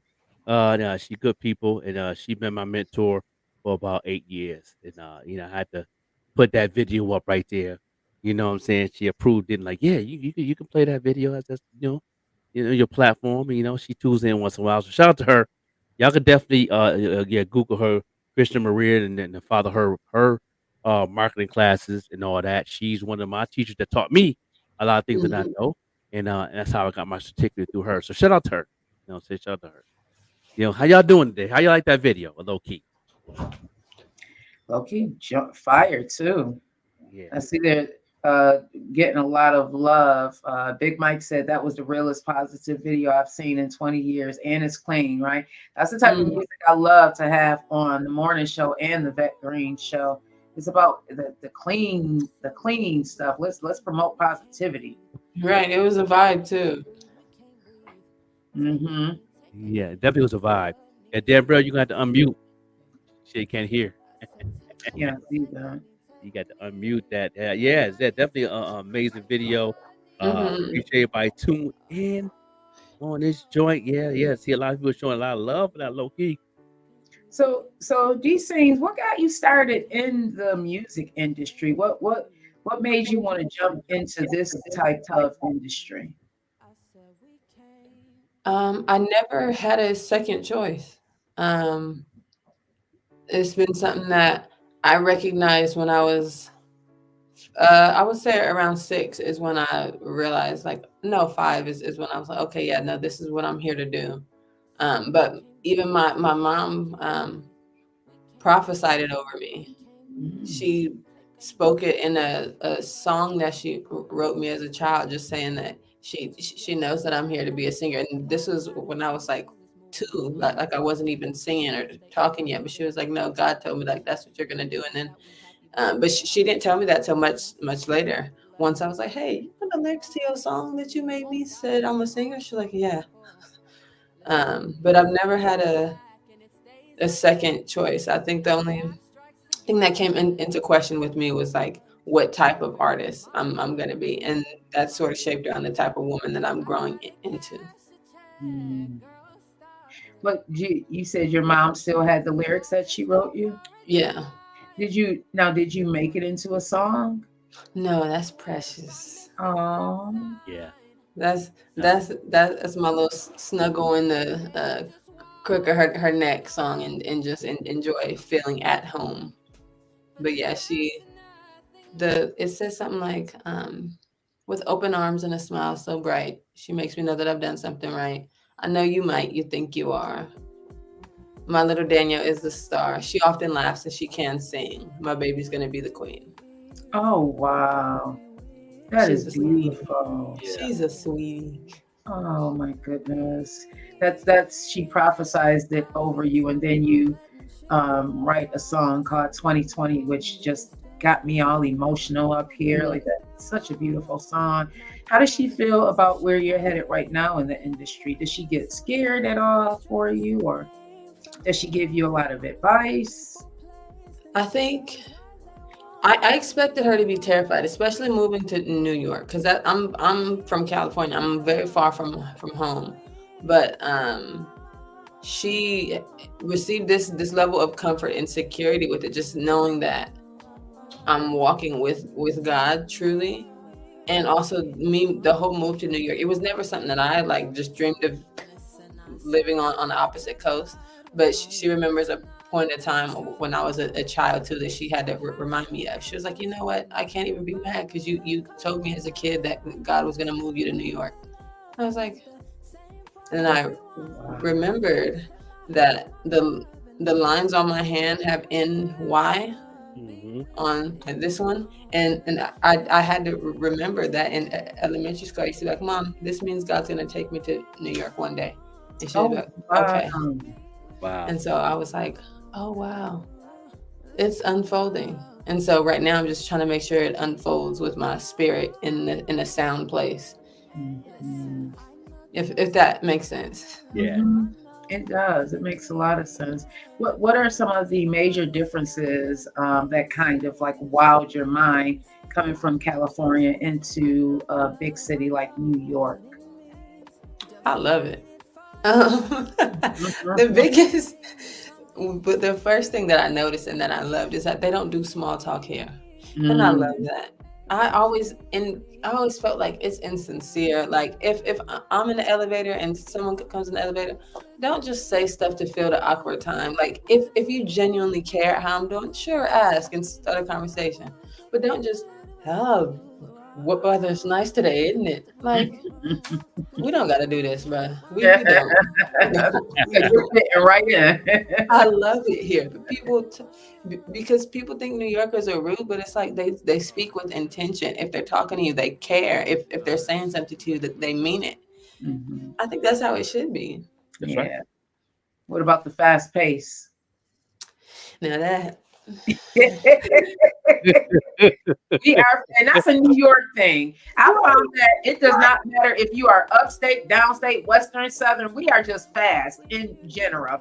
Now, downstate, they may move a little bit faster than we do, but we are generally just fast. I've been, several places, lived several places. We are just fast. We can't help it. And I thought I was like, I naturally moved quick. I kind of know I didn't, but I'm 6 feet tall. So when I walk, you would think I would walk a little faster. The people out here, they shoot right past me. And I think at first when I moved out here alone and I was uncomfortable, I would like try to hurry and I would panic. Now I'm like, hey, you gonna cuss me out? You gonna walk past me? You gonna bump my shoulder? And it's just a part of the culture. I'm like, nobody. Yeah. Walking is like driving. You just got to get your flow. You just got to get your flow so you can walk with the crowd, because you will get bumped. Yeah. You absolutely will. I've had it done and I've done it. I absolutely love it. I love it. Big Mike said, for real, because I know I'm not rude. Big Mike is in one of the boroughs as well. He's out in He out there in Brooklyn. yeah. Okay. Shout out to Brooklyn. I love it out here. It's so genuine. And the people that I have met, they're so sincere because they're not gonna waste their time talking to you or in starting a friendship with you unless they genuinely see something. And then they're the most, it's deeper than sincere, like compassionate people that I've ever experienced. Like if these people that you meet see that you're not well or something, they're not just the type to text you, oh, get well soon. No, they're gonna bring food to your front door or they're gonna come check on you. And I'm like people from New York are not mean. They just care when they care. Yeah. It takes some getting used to for sure. Yeah. It definitely takes some getting used to. What about the food? Is there a particular restaurant or Good morning, bro. There's a Winnipeg Canada in the building. The food, I kind of got a bone to pick with it. My favorite food is Mexican food. Okay. And in California we have it's everywhere because California is right next to Mexico. However, on the East Coast, y'all Mexican food, it's not good or authentic. You gotta go to Chicago. It's not Mexican. You're right. And I'm like, you're right. I was in Albuquerque, so yeah, I understand that part. In Albuquerque, yeah, you definitely the mom and pop spots be off the chain. Yeah, I'm saying Chicago too. They have some great food. Yeah. Yes, I've heard. Heavily populated. Mexicans are heavily populated in certain areas. They have whole entire neighborhoods in Chicago. The food is so good, so authentic. One of my Javaritos is one of my favorite restaurants in Chicago, and that there's some sandwich that they make with like these plantains and has a steak meat. Oh, I can't even. I think it's called a Javarito, as a matter of fact. I think that's the name of it. It's so delicious. Can't find that here in Buffalo. Is that like Southside? Actually, no. I live in a town called Maywood, which is near Bellwood, which is heavily Mexican populated. Bellwood, it's like it's not south, it's actually west of Chicago. South is another area, but south side also great Mexican food, Greek food. Best Greek food I've ever had. I found in Chicago as well. One of my favorite restaurants. I'm a seafood lover, so my favorite restaurant is Papados. Yeah. Out that way. I've heard good things. I have to see if there's a Papados out here. Yeah. I think they're more south, but if you are into seafood, they definitely it's like a Louisiana flavor type deal with the alligator and all of that. Alligator. Yeah. Oh wow. Okay. He said Chipotle. I don't know about that one. That's true. I don't get with the fast food chains that much, y'all. With the what's not fast food? What do they call them? Chain restaurants. Yeah. Chain restaurant. Yeah. That's Chipotle is. That is what I eat out here sometimes because that's like my last resort. Yes. You'll find some out there, but New York is so big, you can find a little mom and pop spot in a cut somewhere. You know, New York is big, so there's so much stuff you can stumble on when you travel a little bit. I don't think I'll eat another fork of Mexican food out here, but I do like the Italian food, and they have great Caribbean food. Yes, so good Caribbean food. Italians too. There's a restaurant, I believe it's called Marco's, that's out that way that we went to when I was in the city last Mother's Day. Really great food. You can sit in the window, so you're half outside, half in. Beautiful. I love one of the things I love about being in the city is just you feel alive. You really feel alive just getting in the hustle and bustle. It can be a little overwhelming, to some people if you are not used to the big city. So were you overwhelmed at all when you first moved there? I was overwhelmed when I first moved because my family flew down with me and we were driving through the city. Oh, wow. And I just thought that's how you were supposed to do it. Like, so we were in it was a Denali truck. Wow. And we're driving through the city trying to, all of our first time ever being here. So I'm like, oh, this is chaotic. And yes, especially we were lost trying to use our phones as maps, no. Yeah. But the first time I went by myself and like just took the train down there, it was cool. I love going down there now. I put the GPS on my headphone and I just walk where I'm going. And it's relaxing. I've never tried using a GPS while I was walking. I've seen people do it, but I've never. I'm not that good using maps and stuff, and I always get confused. The GPS never seems to work right well for me. It don't, but if once you zoom it out and like turn it, you can sort of figure it out a little bit easier. But it's easier than trying to have my phone out because then you look like you don't belong, and then it's like now people know. That's great advice also, because a lot of times tourists are the ones who are targeted in the city. So, absolutely. What's next for you, D-Sings? What is it that you would like to embark on? Are there any collaborations coming up or additional music coming up? Food has been my life. A chef for 17 years. Okay, student. It runs in the family. We all chefs. Me, my brother. That's my baby brother right there. He's live in Canada. And my older brother was the main one that influenced us. He's a chef, and I'm a chef, and you know what I mean. I believe. Brother, I don't know brother Isaac, and he a chef too. Daniel, I don't know about Isaac. I don't know about bro Isaac. He different. He different. Yeah, he 2 Chainz different. Yeah, but yeah, we all got him. Okay, don't we? Yeah, we always chefs. Yeah, definitely. Yep. Love that. See, I cook up a little bit, but I wouldn't say I'm a chef. What's your favorite dish to cook? Yeah, or to cook or to eat. My favorite meal to cook will probably be cream and mushroom chicken over rice. Yeah, it's nice. Love me some cream and mushroom chicken over rice. But my fried fish is been a favorite amongst my friends and family. Oh, I love fried fish. I cannot wait until California, and that's a tradition out there with fish. I know it's about the fried fish thing. Really? California and Ohio. Ohio got the catfish, Cajun catfish. Yeah. And then you got the Southern, and they'll have the California Cali fish, the fish dishes and all that. Yeah, I can see that. Yeah. Fry it up. Yes. Absolutely, putting it in grease. Yes. We don't need it, but yes. I know. I'm trying to learn like healthier ways to cook, but my family is so country. Like everything had grease sticks of butter, or extra cheese. So I'm like, yes.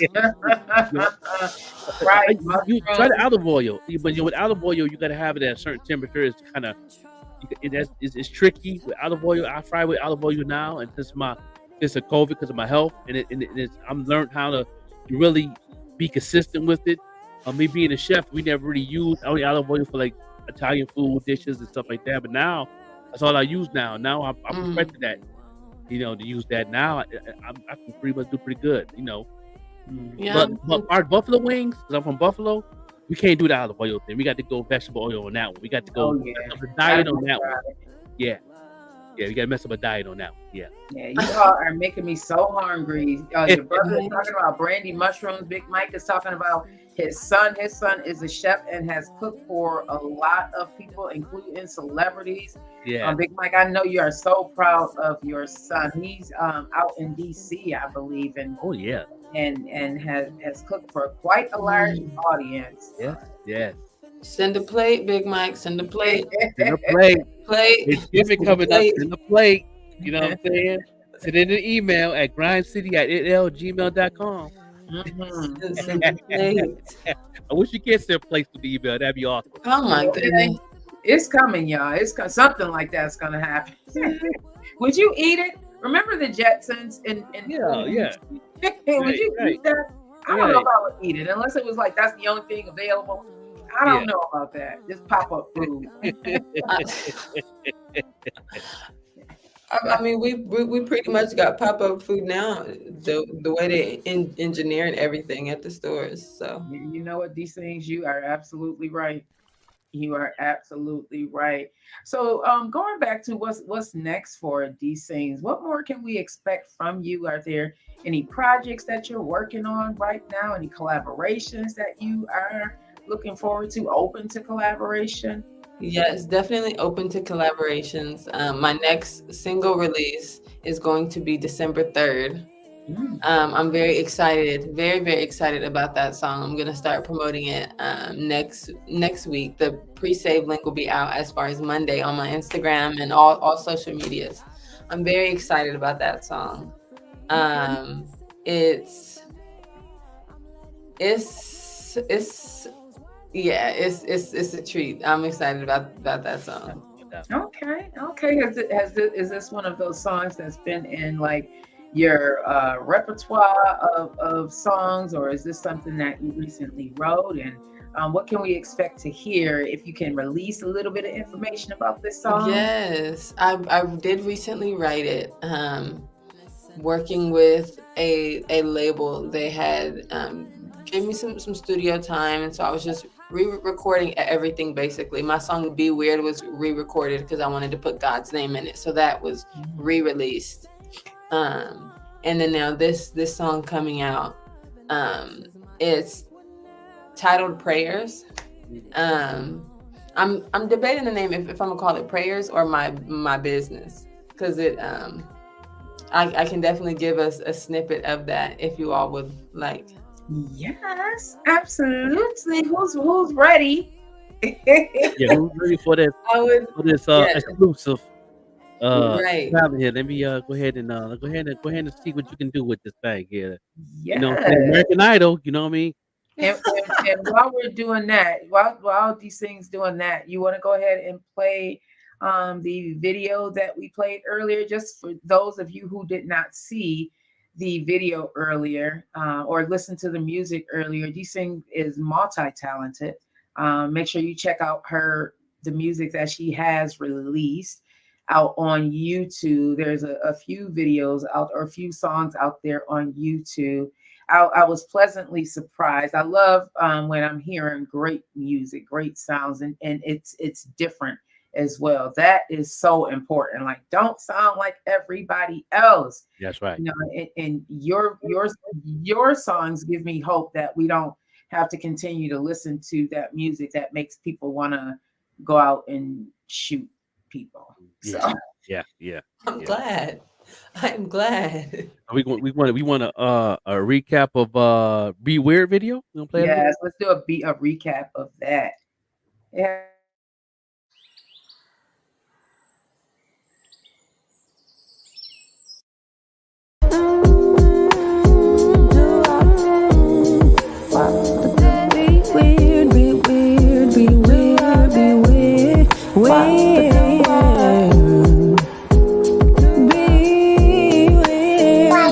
I've been smoking on letting shit go out, sipping on distance, letting people do what they want. Not my job to fix shit. I've been living so free, stressing ain't for me. I'm letting people place themselves where they wanna be. Be weird if you want to. Hey, yeah, be weird if you want. Be weird if you want. Be weird if you want. Listen, I surrender to God when I learned I'm not in control. I used to hassle loved ones for not abiding the code. I used to think that love meant the same for everyone, until I heard my love been places my ears would never turn. Be weird if you want to. Hey, yeah. Be weird if you want. Be weird if you want to. Be weird if you want. Listen, I'm not trusting, I know love, I know what it means. Define it for yourself and it'll save you some peace. I know trusting, I know love, I know what it means. Define it for yourself and it'll save you some peace. So be weird, be weird, be weird. If you want to boo boo, skid to the boo boo, skid boo to boo to boo to boo boo, skid to the boo boo, skid to the boo boo boo, skid to the boo boo boo, skid to boo to boo to boo boo, skid to boo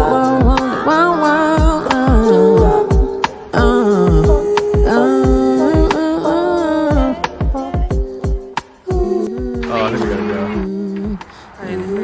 go. Nah, there's two ladies waiting for us.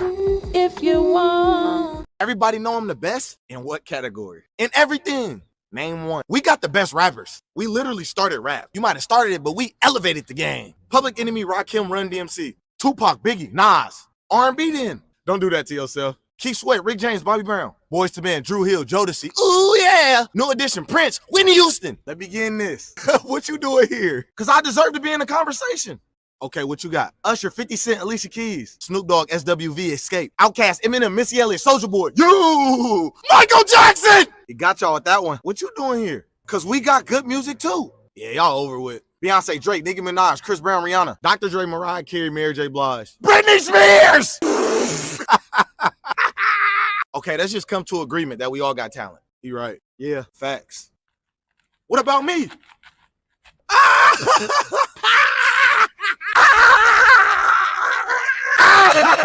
Get y'all there. That is just too funny. That is hilarious. We're here with these things this morning, doing what it do. Had a recap of the music video and everything. Be weird in the place. We gonna break that record. You know what I'm saying? I mean, we gonna break that jump. Amen. I receive it. I receive it. Yeah, we gonna have fun with that. Yeah, no doubt. You know what I'm saying? You enjoying the show so far? This is what we do every morning. I'm loving it. I love the conversation. I love the real world conversations about things going on in our communities. I'm enjoying it. Absolutely. I would love to come back. Yeah, definitely. This platform is made for you anytime you want to. You know what I mean? All you got to do is open your mouth and speak, and we got you. Yes, when it's time for that. What day will the new track be breaking? So that December 3rd. Okay. How excited are you? Are you a little bit nervous? What do you think is going to be a little bit different compared to what we've heard so far? I'm excited about this track because it sort of has a similar feel as Be Weird as far as like a R&B neo. It's not really a neo soul vibe, but a more R&B vibe. And I'm excited for the song because it'll probably be, and I don't want to say my last, but my last for a while. My last song of just fun, vibey music. Because like my song 2020, I think my purpose here is to dig deep. And I tried to steer away from that and just make the fun music, the pop music. But it's like, I think I'm here to dig deep and say those things and gather those communities and be felt. And so I tried to not water down the content enough to be vibey and to be fun. But I think digging deep is what I'm here to do. Yeah. Do you feel that you are creative and that you mentioned earlier that you didn't have any choice. You've always known that you wanted to do this. Do you feel that that's just a part of your creativity? Because I've gathered that you also write based on the song 2020 that came from a journal entry, which I think is so beautiful. Do you feel that you can be creative in these different spaces and not lose sight of who you are? Like all of this makes up who you are? That's the beautiful way to look at it. Absolutely. I think that's only fair, not to subject yourself to one genre, one type of content, especially when if God gave you multiple spaces, explore all of them, or he will take them back. Yeah. So I think that is a beautiful way to look at it, to just see it as a season. One season I'm here, the next season I'm there. Yeah, and not be afraid to walk into those spaces and see what they feel like, see what they look like on you, see the picture that you can paint for yourself in that space as well. I'm very excited to see where this takes you, where everything takes you. I know that song, just not to keep harping on it, but the song 2020 is just so moving. Yeah. I can definitely see you out there, helping guide people to a better them, helping to bring people to an awareness so that we can begin to stand together and say no more, because it's going to require a movement, and it's going to require some awakening and some awareness. And for us to stand up and say, you know what, enough is enough. Like, no more Breonna Taylors, no more hashtags, no more killing one of our brothers in the car while he's in the car with his kids. Now these kids are going to have to go through this traumatic experience and hope get counseling to heal from what it is that they've been subjected to based on who and what their father looked like. I completely forgot that his kids were in the car. Mm-hmm. I completely forgot about that. Yeah.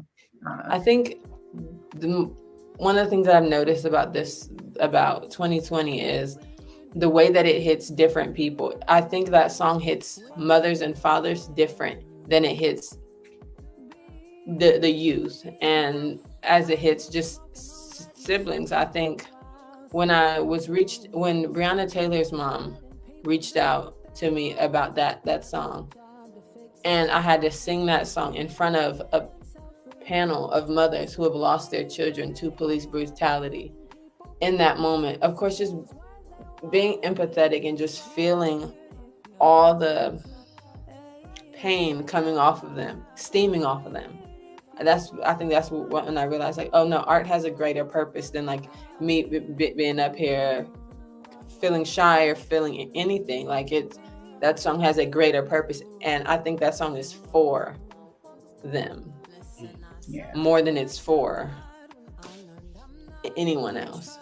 Like Joker said earlier, God gave it to you. You weren't going to drop it, but God said yes, drop it, because we need to feel that. People need to hear that so they can get a better understanding, understanding, overstanding of the experience that we face. Like, this is a daily battle for us. And many of those people that you spoke about, all of those people that you spoke about, they were somebody's children.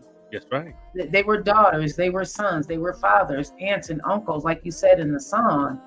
These were people, and they became a victim to this racist, society that has been led to believe that they are superior over anybody based on the color of their skin or the lack of color in their skin. Nobody is superior over anybody. And if you are of that ethnicity and you continue to live your life being biased and to live your life thinking that the rite of passage that you have been given is correct, then you are wrong, and you need to go back to bed a few times and get back up on a few sides of the bed. Yeah, and fall on the other side and hit your head on the wall. Okay. Y'all taking me out with this bed analogy. I don't think I'm gonna be able to look at it the same no more. Go back to bed a few times and get out. What does that mean? Like do they stand up and then be like, nah, I'm still wrong, and like go back roll over or something. they These just- things roll over. like I'm starting to question: is it the mattress that's the problem? Like, what's the problem? Yeah. That Burger Jones said, "Okay, I'm back. I went and followed these things, and you got lost in the sauce of that music, didn't you?" So, young sis, God bless you. Going deep, do your thing. Definitely a fan. I know. I love going down that rabbit hole of music and finding song after song that's so just good. You know, I thought when I went down the rabbit hole, I'm like, dang, this is good. And then got to 2020, I'm like, wait a minute, like this is an entirely different vibe here. Yes. Showed your musical capabilities as well. Thank you. I want you to know that I'm that gem that you gave me, that was a gem, to just exist in both spaces and not subject myself to one type of music. That was beautiful, and not even just genre, but the heart space. Allow myself to go deep if that's what's, you know, the assignment is, and also allow myself to make the fun upbeat stuff too. I'm taking that with me. Thank you for that. Oh, you're welcome. It's nothing but God, you know, nothing but God. You going deep made me very, very emotional because I'm listening to it from my mom ear, you know, and I'm hearing that pain and listening to it. You can hear how deep you had to go to get that out of you, you know. So thank God, you know, thank you to the Most High for even putting that in your heart to share it with us. Because it is definitely, we're going to be definitely playing it on our platforms because more people need to hear that, because I need people to become aware of what happened to us. And unless it's in their face, it's just going to be erased. They're not going to think about it. You know, they're not going to move accordingly. I need our people to begin to stand up. Okay. I need our people to see what happened to us, because I'm over it. I'm tired of it. These things, you know, like that awakening is real. Okay. That weight on my shoulders is real. And it's like, we need to wake up. We need to get this thing going. We stop asking for handouts. Like Gabrielle said, don't become complacent because they want to get that part. $100 check. Yep. Stand your butt up. Okay. That's right. Let's go. Put in the work. Stop playing. You know what I'm saying? You know, that's that part. I love that part. You know what I'm saying? I hate folks that's trying to get handouts, and especially they know our journey. They know your journey, Vet Green the Queen. They know your journey, Queen DC thing. So like they don't understand the journey of what we've been through or where we at right now. But then you got that one person that go through their little journey, but they don't understand our journey. But they come out with their handout like Allstate. Understand me? So you know, yeah. That Burger said, one question: are y'all talking to the singer or the songwriter? Because apparently they are two different people. I'm gonna let D Sings answer that. I gotta delete that reel. I made an Instagram reel where it's like a challenge, like you show yourself in two different lights. So the singer was like when I was like done up in the music video, and the songwriter was when I was like sitting in an office that I had made of a previous closet that I had took all my clothes out, put a desk, put some speakers in there, and I was just very raw, very like just staring at the camera, very plain. Right now, I think the version of it, this is a happy medium, because I'm in an environment where it's comfortable to just be vulnerable, to just be true. And so, I mean, I'm not in my robe how I was with my hair wrapped up, but same person. Don't delete. Don't delete. Keep that up there. Keep that meme up there. Right, authenticity it is. All right, you got it. Definitely give that good vibe sign behind you is definitely a testament of what you emit.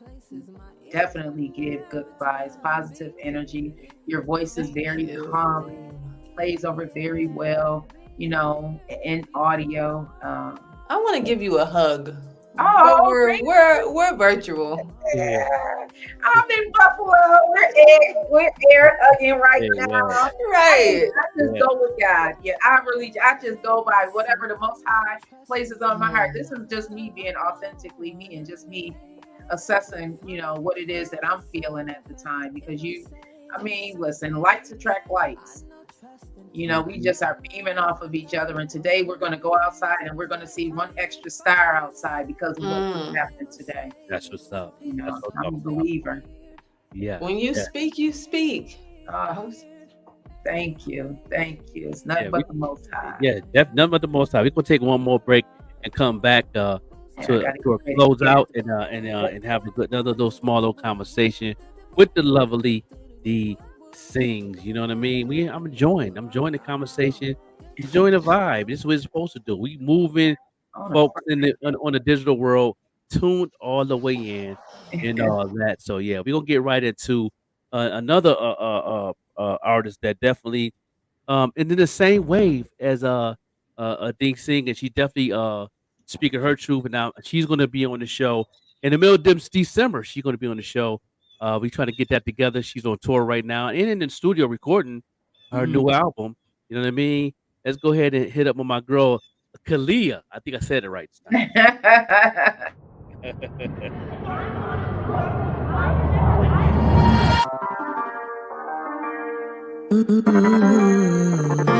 Don't call me dramatic, not overreacting. After everything you did, the cars you've been guessing. Just to light it up, step it back, watch what happens. Waging a war with words, weapons flashing. No, don't call me dramatic, fighting back with passion. I ain't gonna let you have the satisfaction. When we more than once, it's a cycle of madness. Maybe you're the one who should look at your actions. So don't call me dramatic.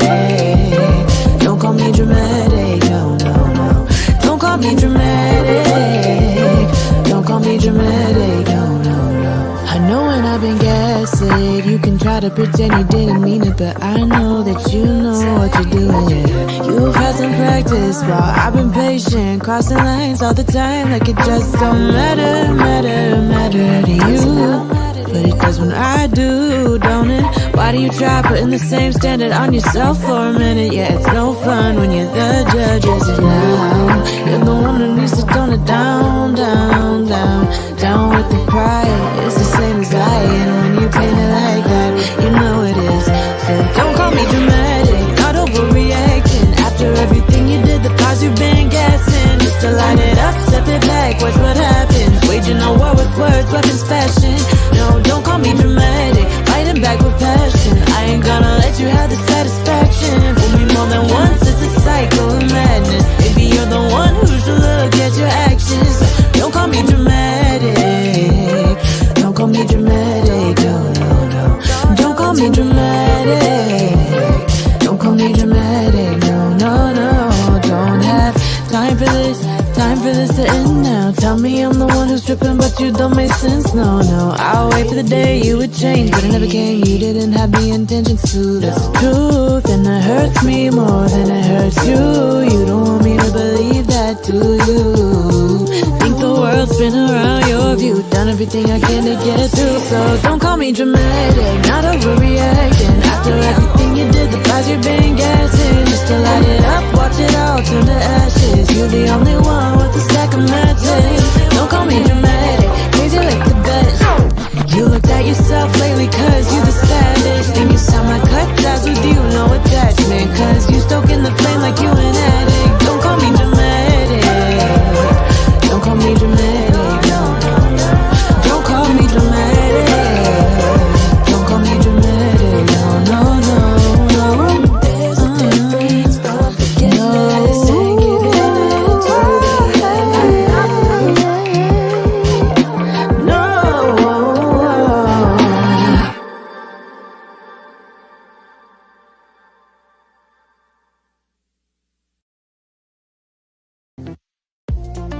Make sure you shop with Dip with Dignity. It is the best strawberries dipped in chocolate that I have ever had. Listen, y'all, if you want a treat that's sure to knock you off your feet, you need to get with Dipped in Dignity, okay?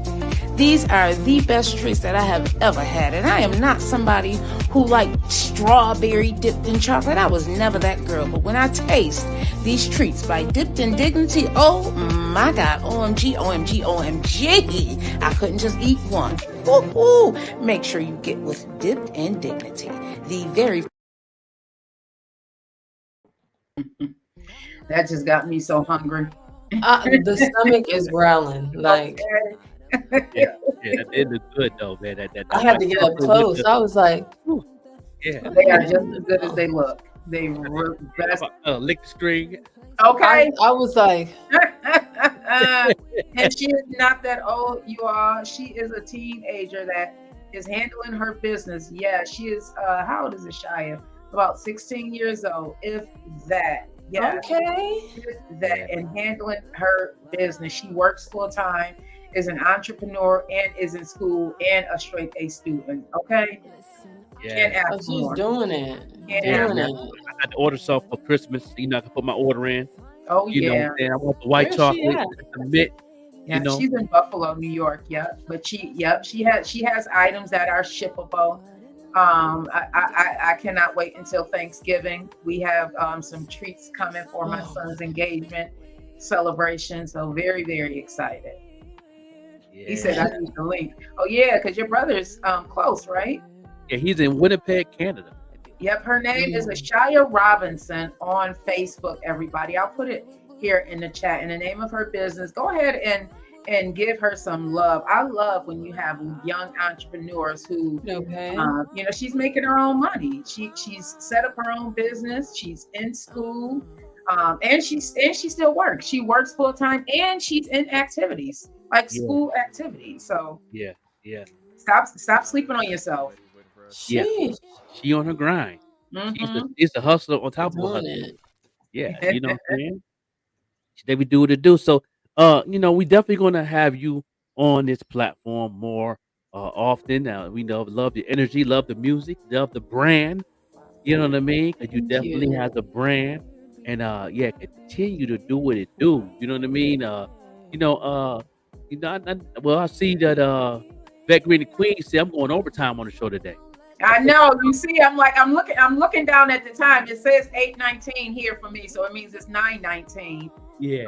Outside of Chicago. So I'm just gonna be on just a few more minutes. D Sings, you definitely inspired me.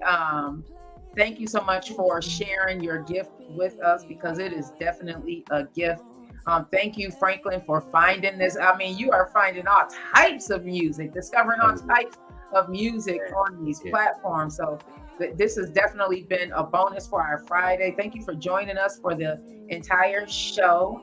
We welcome you back anytime when you are ready to drop your new music, which is December 3rd. This platform is available. Come back on that Friday. I would love.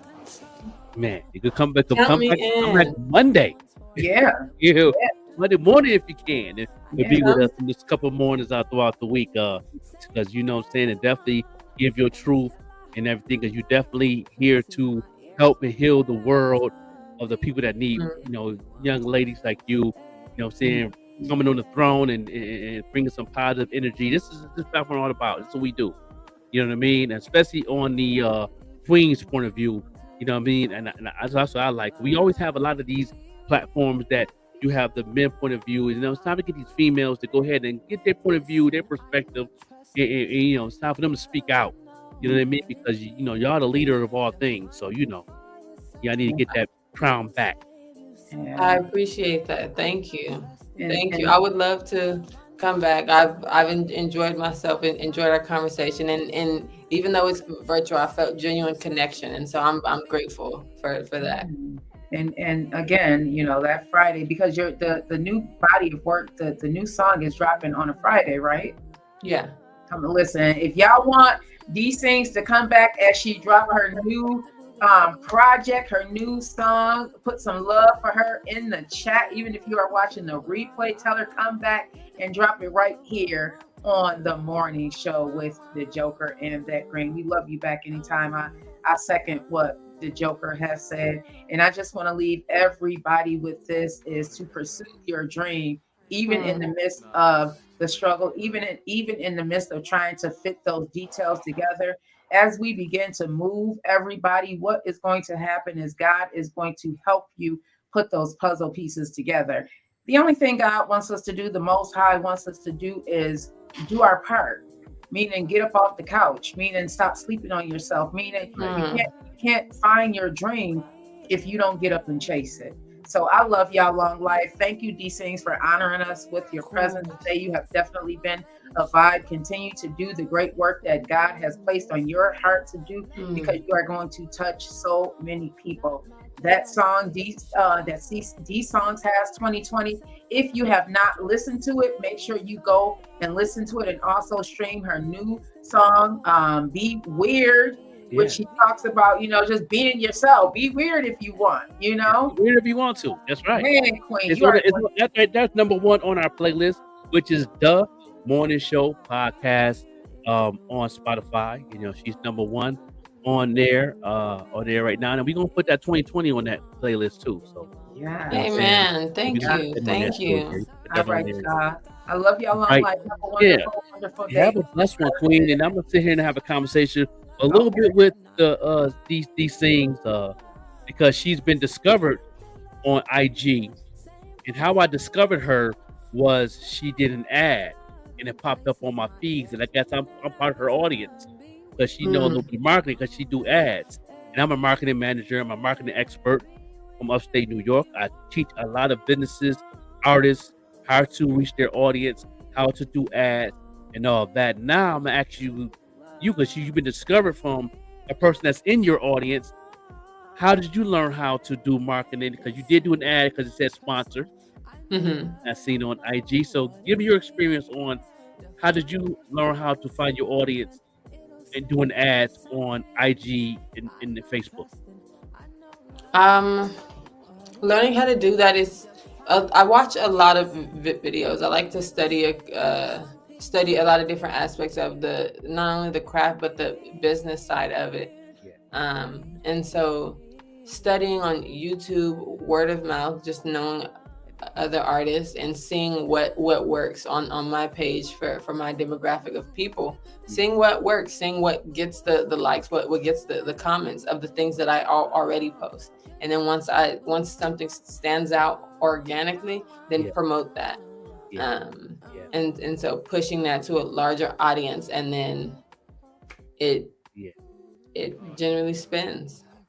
I'm curious, what keywords did you use in your audience? What keywords do I use to my audience? Yeah. What do you mean exactly? Like as when far as you did the ad, when you did the ad, it says audience or interest, and you got keywords to reach certain audience. You ever seen that? Because they probably didn't. You pay attention. You just really there, just probably. But usually those keywords would bring a certain audience to, like, for an example, when you did that ad, in my interest, I was using a lot of hashtags to reach a lot of R&B, hip hop. I'm a real hip hop head, so I look for the boom bap and all that. So I use those hashtags. And the hashtags also be keywords. So I was kind of curious of what keywords did you use when you set up your ad to push out on IG. It's a spot called audience or interest. What keywords did you use in there? So I didn't do the keywords. I did the location. So I did a bunch of different cities near me because I'm in New York. So it's a hotspot in itself. So a bunch of cities in New York, a bunch of cities in California. I did different countries. Persia's a big one. I did a few different countries, different states as well. Just noticing where the viewers are and pushing it there. And so because you probably pick because my algorithm is pushing through Albuquerque to Buffalo, New York, but I live in Pittsburgh. So now I'm really learning how the algorithm's working, and you in New York, you know what I mean. So I'm saying I'm just learning too. I'm a teacher, but I'm also learning how this thing works too. I have a lot of mentors in this, so now it makes sense. It makes sense. Yeah, you just people near you, and it hit the hotspot because the hotspot was because I seen your content 3 times before I clicked on it. Just to give you a perspective of how I found you. 3 times. I think I went through maybe like maybe 6 different other artists, and then I seen a post from somebody I'm already following, and then I went through maybe like 7 more people. Then I seen your post again. So yeah, so I'm like, Which okay. post was it? I believe it was the post of the Be Weird. You had the Be Weird video, but I think it was a snippet. Oh, okay. Of the Be Weird, and then had your content in there, and then your description was very welcome, because you pretty much broke it down, and that's important as knowing how to market yourself, and it caught my attention, and then the song caught me, and then the different clips you use in the content was very in detail, and it gave me that like I was watching MTV. Like I tell people all the time, to me coaching, make sure your content like MTV, BET look like something in that area if you're an artist. If you're a business owner, make sure your content look like QVC type of commercials, to where your people can really take your business serious with the logos and the big colors and the flashy lights and stuff like that. But yeah, you definitely look like something that you'll see on MTV. So that made me click on it, like, okay. And plus, I love that sound too. So that was the icing on the cake, the sound too. Okay. But me being the marketer, manager, I was really interested that, okay, I really want to check her out, see what's going on. I check the music out, and then put you on the playlist, and I listen to you for like a good 2 weeks before I hit you up.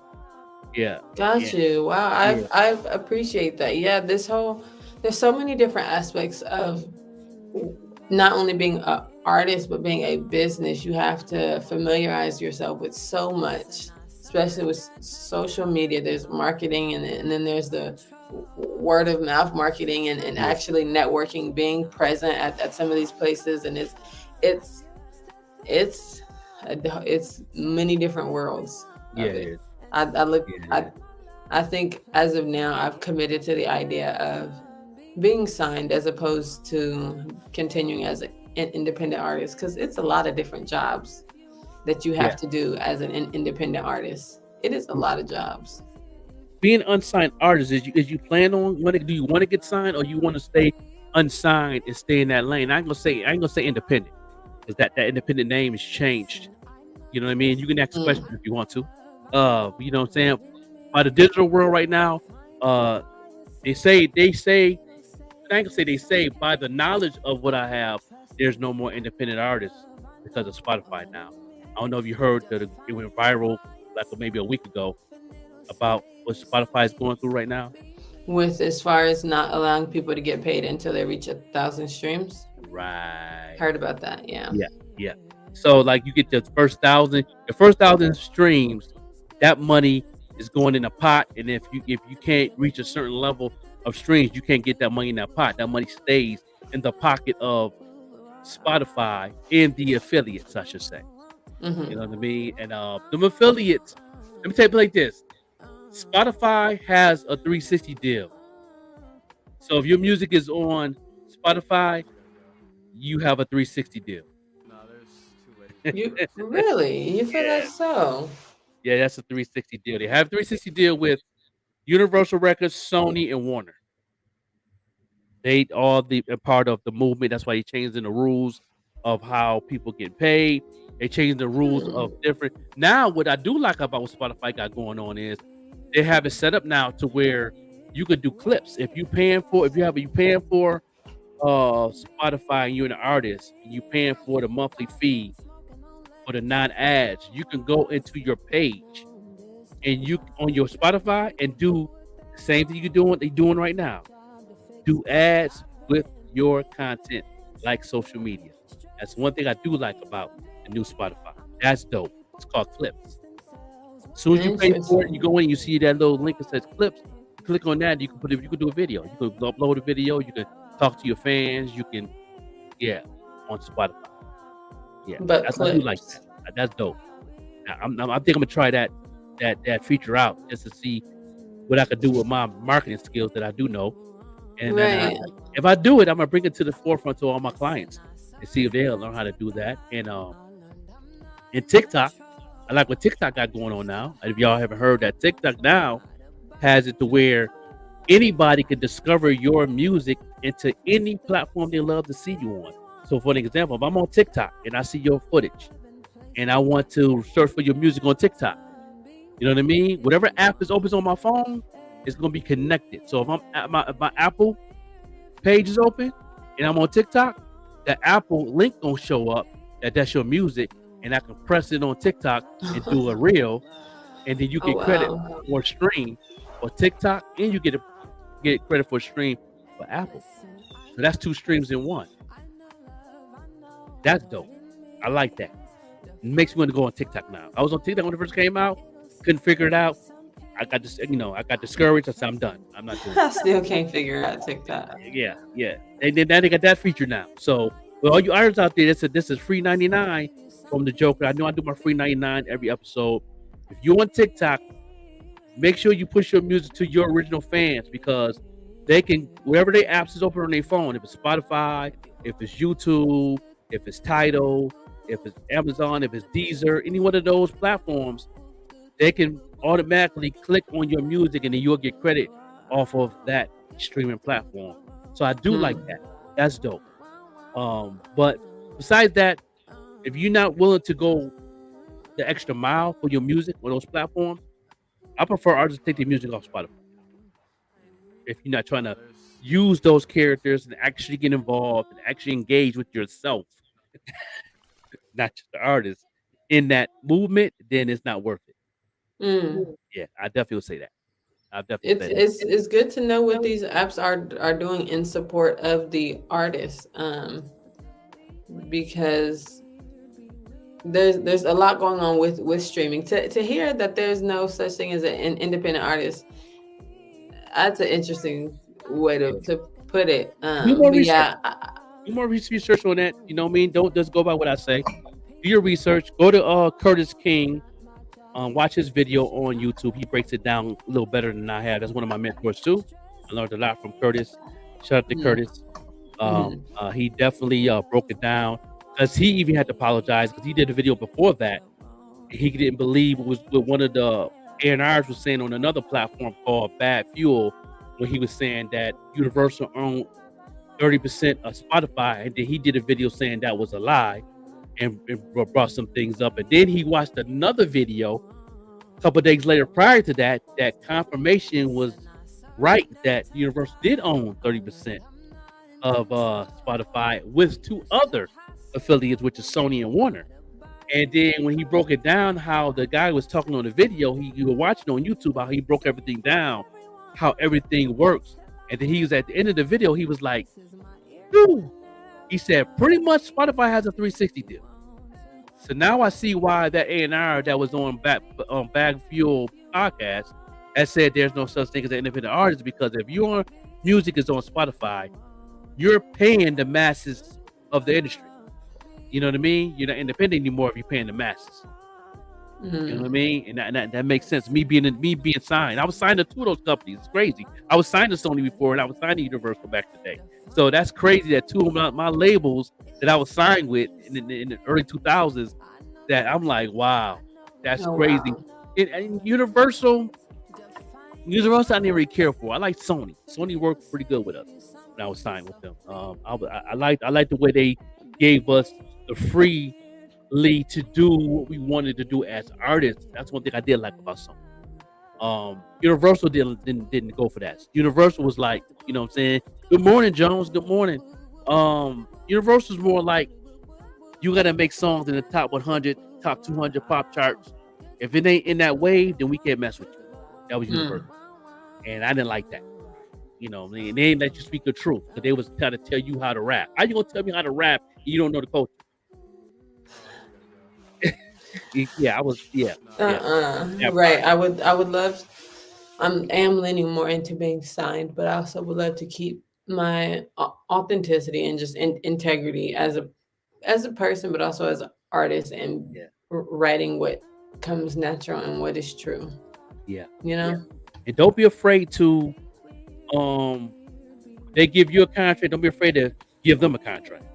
Don't be afraid of that. You know, I tell people, if they want to go that route, really educate yourself on contracts. Educate yourself to make your own contract to where you can still get you, but also show love to them. I'm very, very simple on that, because I know they use a lot of big words in those contracts. Both my contracts, one contract when I first was signed with Universal, I have a lawyer, but by the time we got transitioned to Sony, I got a lawyer, and then I understood the way everything set in from the lawyer had broke everything down. This lawyer was a new young man. He wasn't really an OG. I'm glad I didn't get an OG because OG is with the labels. A lot of OGs that been in the game for a while understand that they're part of the labels too, and that's a lose-lose for an artist. But this little young man told me the truth. He actually a lawyer firm Dennis. His name is Dennis out of Atlanta. He really broke it down to me and re-educated me how things work. He broke it down very detailed. It was like hands-on almost. And I was like, no, okay. So and then I checked out Google years later, and Google breaks everything down how contracts work. What did this mean? What this line mean? And it really breaks down as the perspective as a lawyer. Now we have AI. You get the AI program and they can read the contract for you and tell you exactly what they're talking about. What is in there, right? Yeah, AI will break it down. AI will snitch on the whole industry. I'm excited for that. Yeah, I would definitely ask for a digital copy and put that right in there. Yeah, you break everything down. They'll let you know.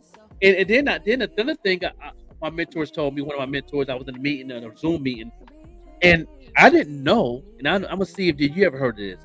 There are artists from the 50s, 60s, and 70s that have a lifetime deal that they'll never own their brand, they'll never own their music. And when I heard that blew my mind. That really feel like the industry really wanted, F us with no Vaseline, I should say. A lifetime. Have you heard of that? Yeah, that they put it in such fine print and reword it, and then it's commonly offered to young artists who just need some money, and so they sign these deals with the very cheap advance, and it should be criminal, Yeah, I say the same thing. I think they should have a law. Congress need to change that. They need to have a law of that's like stealing. You know what I mean? That's like me. You own the store, me coming in, grabbing a bag of chips and walking out. Like what you doing? Like, call the police. And it's a bag of chips, but you like that's profit. What do you mean? I'm saying, like, and then not go to jail. I'm stealing a bag of chips. You know what I mean? Okay, I might not serve a lot of time for that, but now it's on my record that I'm a thief. You know what I mean? So it's like, what's going on here? Like, I can't go in the store and steal a bag of chips, but y'all is robbing people's, not just their integrity, you're robbing their sound, their music, the brand, their lives. Yeah, their lives. And they had a whole list on my Google. They had a whole list of artists that had lifetime deals, and some of them names on there blew my mind. Yeah. Madonna's in a lifetime deal. Her first album was a lifetime deal. She's never going to own those masters. She's never going to own her brand of those music. She's never going to own the publishing of that music. Michael Jackson Thriller, Quincy Jones. Well, Michael was different. Quincy Jones owns the masters of all the Thriller, but Michael owned his publishing. That's when Michael got smart. And then when he made all that money off the tours, he took that money and then he invested in owning the publishing of Epic. So anybody that was with Epic Publishing, he owns all their music. So he was smart. And then you can Google that and see the list of all the songs that Michael owned before he passed away. Wow. He owned Beyonce's catalog. He owns Maroon 5, I believe, R. Kelly. Their entire catalog or what? The publishing catalog he owns. He owns Eminem's first half of the catalog. Michael Jackson, you're saying Michael Jackson owns Beyonce's entire publishing catalog? Google it. It's amazing. Put in Michael Jackson Publishing Company. What catalogs do he own? You'll see a whole lot of rock and roll artists, Guns N' Roses, country music from Shania Twain to all that came up. I'm like, Michael was a beast. I know, and I wonder why. I now know why the industry was trying to stop him when he came out. This Is It tour and all that. I could see why. I Right. understand. Like he was a monopoly in that area, and Michael. Only But reason Michael owns Eminem because Eminem dissed him in the song, and and Michael said, "I'm not gonna respond. I'm gonna buy your catalog." He did. yeah, he dissed him in the music video. Yeah, he took the whole catalog from him. You know what I mean? So yeah, Sheesh. Michael was a beast. He knew the business. And same thing with Prince. The first 2 albums of Prince, lifetime contract. Really? I thought Prince wasn't sharing his stuff. Well, the albums after that he owns. You know what I mean? He owns the masters, but that's why he changed his way he do things after the Purple Rain album, and then I think the album after Purple Rain. I think that's where the transition was happening, where he was like, "I'm not releasing no more music until I know that I own my masters," and he had to renegotiate with Warner Brothers, and then he had to go ahead and retransition his whole contract and all the business paperwork and all that. And he finally did. Then he started coming out with them different types of albums after that. And he owns all those masters and publishing and all that. But he'd been fighting for Purple Rain for a long time, and I think by the time his death, the matter of fact, that same week, it's kind of contradiction. It's kind of crazy. Not contradictory, but kind of crazy how this happened. The same week Prince died, that's the same week he opened the case where he can try to go to court and get his masters for Purple Rain. Now he's gone. So, that's kind of suspect. Right. He was waiting for that case to open for almost 15 years. And he had the lawyers, he had the fees, he paid everything. He had all the proof that he was the arranger and everything. And the same week he died, they opened the case. That's crazy. He would have owned all his masters after that, And that's why he didn't want to do features with people unless they own their masters. Right. He said that when Nas said he talked with him, and Nas wanted him on his Illmatic album, his Stillmatic album. He was the song with I think the song with Mary J, or what the song with I think it's Faith Evans that sung on the track that's supposed to be Prince, and then Prince told Nas, "Do you own your masters?" He said no. He said, "Well, I can't do no work with you, sir." Dang. Yeah, that would have been a hot track to see. Nas, right. Prince, that would have been a beast. That would have been awesome. Yeah, But see, these type of things that I talk about on my segment on the morning show, I reveal a lot of things to a lot of people about artists and how they could do things better to where they could be, because some people do it as a hobby, and that's cool. Do it as a hobby. You ain't worry about the paper. You ain't worry about. You want to do it as a mental health, a relief. That's cool too. That's awesome. But then you have a lot of artists here like yourself that really want to know about this thing, and you're doing it to heal. You're doing it for your mental health. You're doing it for everything else. But then at the end of the day, you're like, I do own them. I do need little coins too, though. Like, I need my coins. Give my 1/3 of a penny. I need that.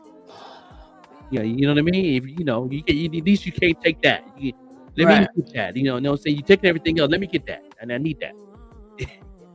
Yes, you gotta get all you can get and just save it there until it starts catching up. Yeah, so I've had to reveal some things to the artists out there. So what I'm saying. So any artists that say they're independent, you know what I mean. Think about it. If you're on Spotify, you're not independent because you're still paying the master.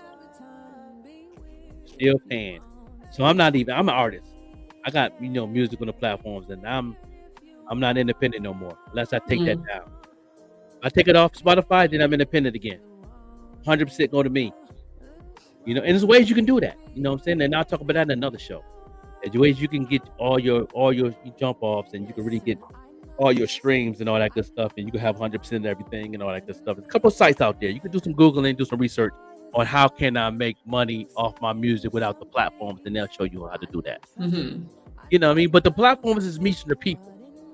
You know what I mean? And if you don't have the platforms, that means you got to be more on the physical side of it, and you got to use these social medias to reach those people, to bring them to whatever other platform that you're on that represents you as an artist. You know what I mean? That's a little more work. Your marketing budget got to be a little more bigger. You know what I mean? You got to have a somewhat team. And if you wouldn't take that route and do that work, that's cool too. But half of your battle is when you is on the platforms, and that's the way it is. This is a music business, and welcome to the music industry. And it is what it is. So there's no way around certain things.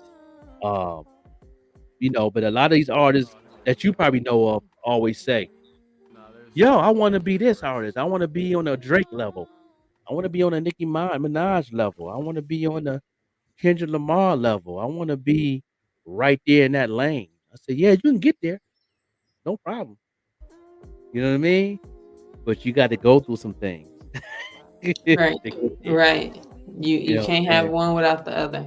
That's a fact. You know what I'm saying? You can't have your cake and eat it too in that area. You know what I mean? You got to have your cake and you got to share your slices, and then you might get the Share crumbs. your slices. Share your slices. That's right. Yeah, share your slices of that cake.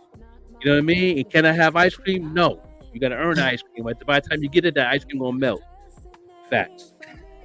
That's the way it is. It's not even ice cream at that point. Yeah, you're not getting no ice cream. You're not getting no ice cream. You know what I mean? If Drake right now is on the level where he's at now, he still ain't getting no ice cream.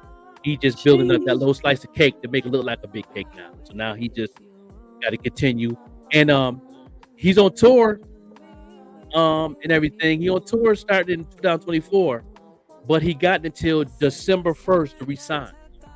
If Drake don't resign, that's going to open a big way for independent artists, because he's the king right now and he's the main masses of the industry. And if he goes, a lot of these labels going to be out a lot of money.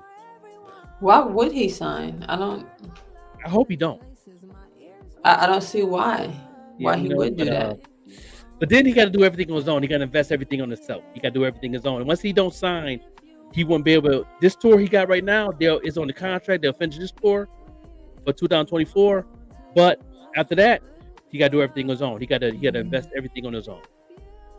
You know what I mean? And he's not a billionaire yet. So hopefully he can do a small deal with like somebody like a Jay-Z, somebody like a Rick Ross, somebody that has that money to invest in him to do an independent tour and and give them the bag like that. That's the only way I can see him doing it, which I don't think that'll be a problem, because he's definitely one of the top artists of the world right now.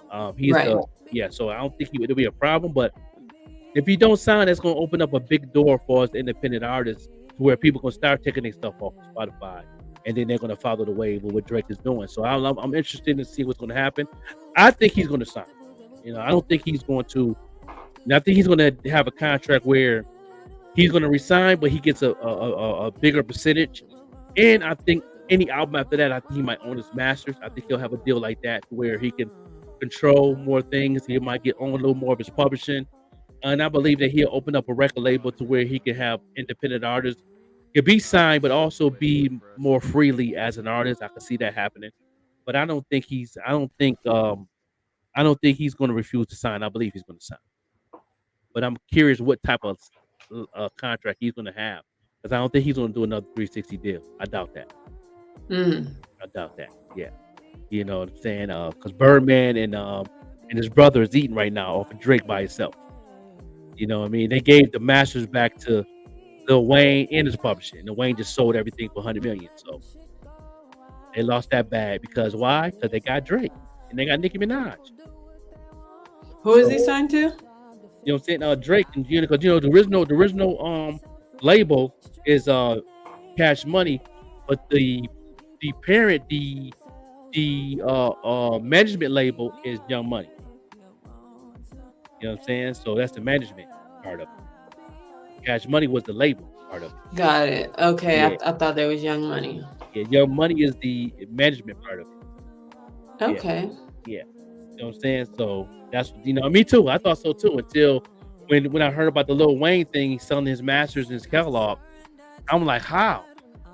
I'm like, and then they said they gave up his rights to some of the catalog of Nicki Minaj and Drake to Birdman so he can get his masters. So I'm like, okay. And then I did the research. I'm like, okay, Cash Money was the management part of it with a little bit of the publishing. So I'm like, okay, that makes sense. So right now, Birdman and his brother is eating just off of Nicki Minaj and Drake. They don't have to do anything else. And then the baby is just spending money.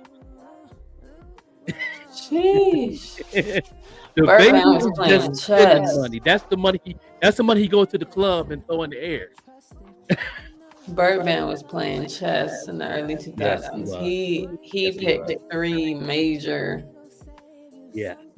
artists.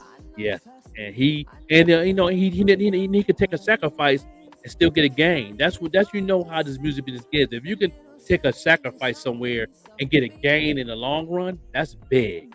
That's business. It's an investment. It's business. Ain't nothing personal. It's business. You know what I mean? And I get it. But at the end of the day, is it fair? In a way, it ain't fair. But once you know the business is not, that's why I understand with the Diddy situation, him giving the masters to his fellow colleagues that was signed to him, and in the interview he had on the Breakfast Club when he broke everything down, how things work.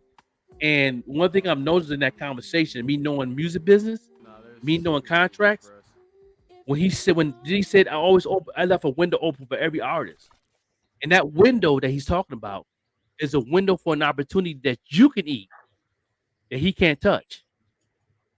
That window can be anything. Like if I'm signing you to a label right now, and I signed you to a 360 deal, that window might be like you can have all your merch, and I don't have nothing to do with if you have any movie scenes you're doing or any other music that you're putting in the music designated catalog that I put together, and you doing your own thing. I can't touch that. It wasn't too many labels that opened windows like that in the 90s. So I do respect Diddy in that area in business, where he always left a window for an artist for an opportunity for them to make the same bag he can make.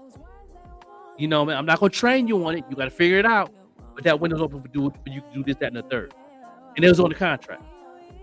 See what I'm saying? So that artists like Mark Curry, G Dep, and all these other artists that's complaining that they say in their catalog is not worth any money.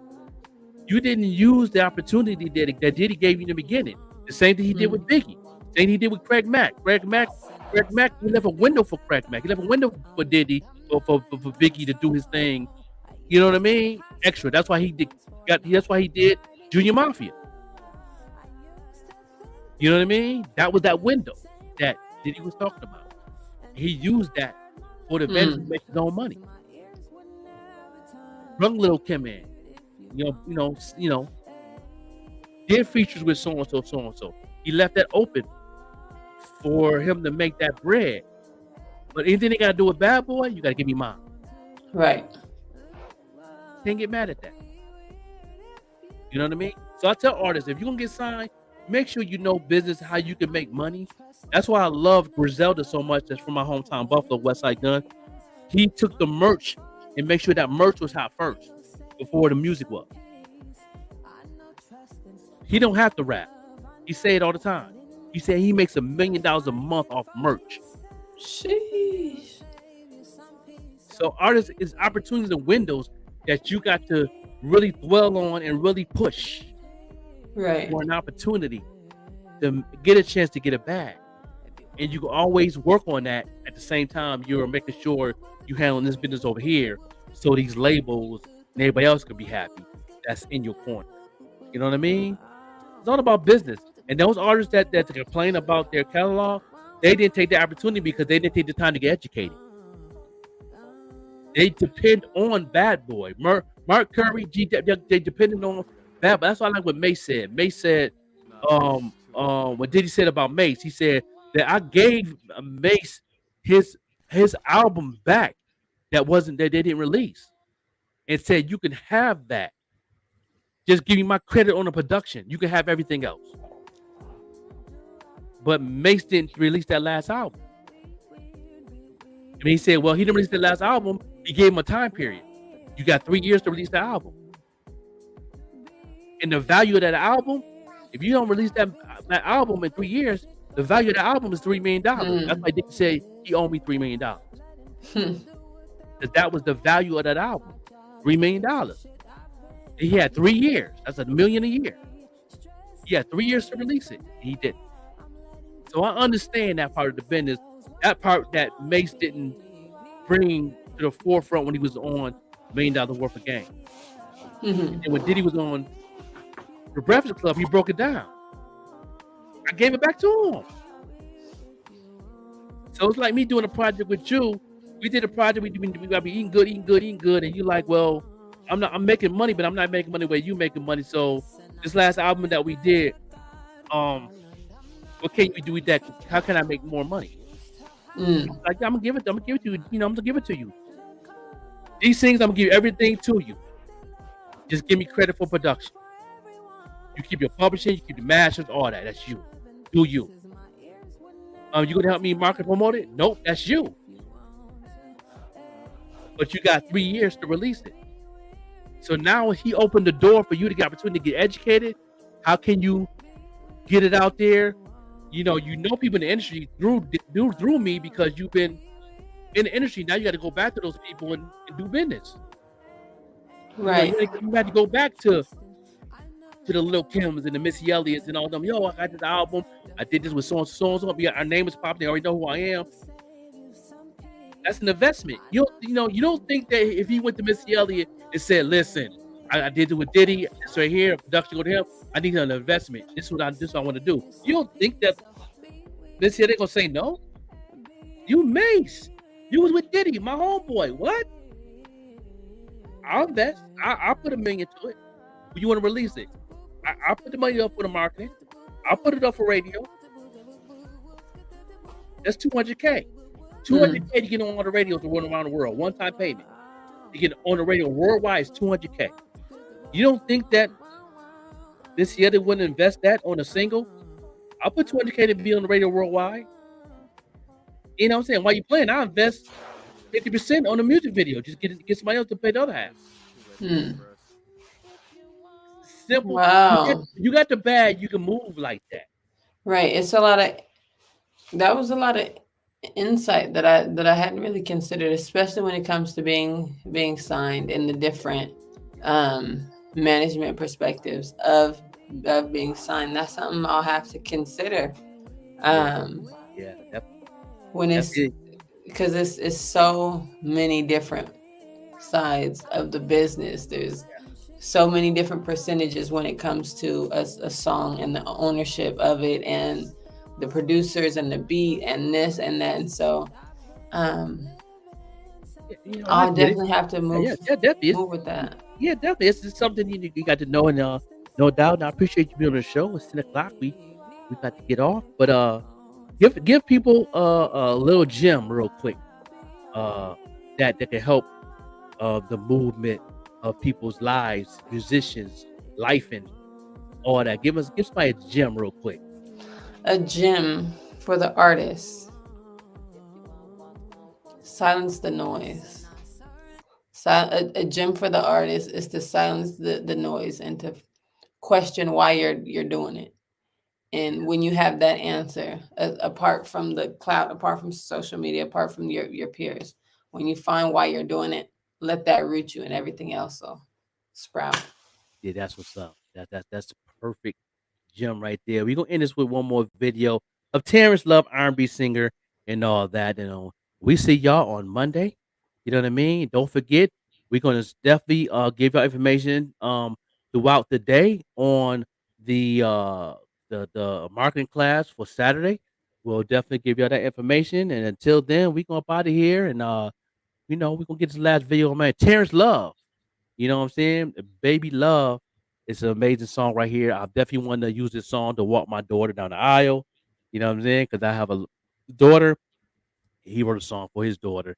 Terrence Love, amazing R&B singer out of Tennessee, no doubt. We out. You stay behind stage. See D sing. We're gonna chop it up. All right. I wanna go outside.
Oh,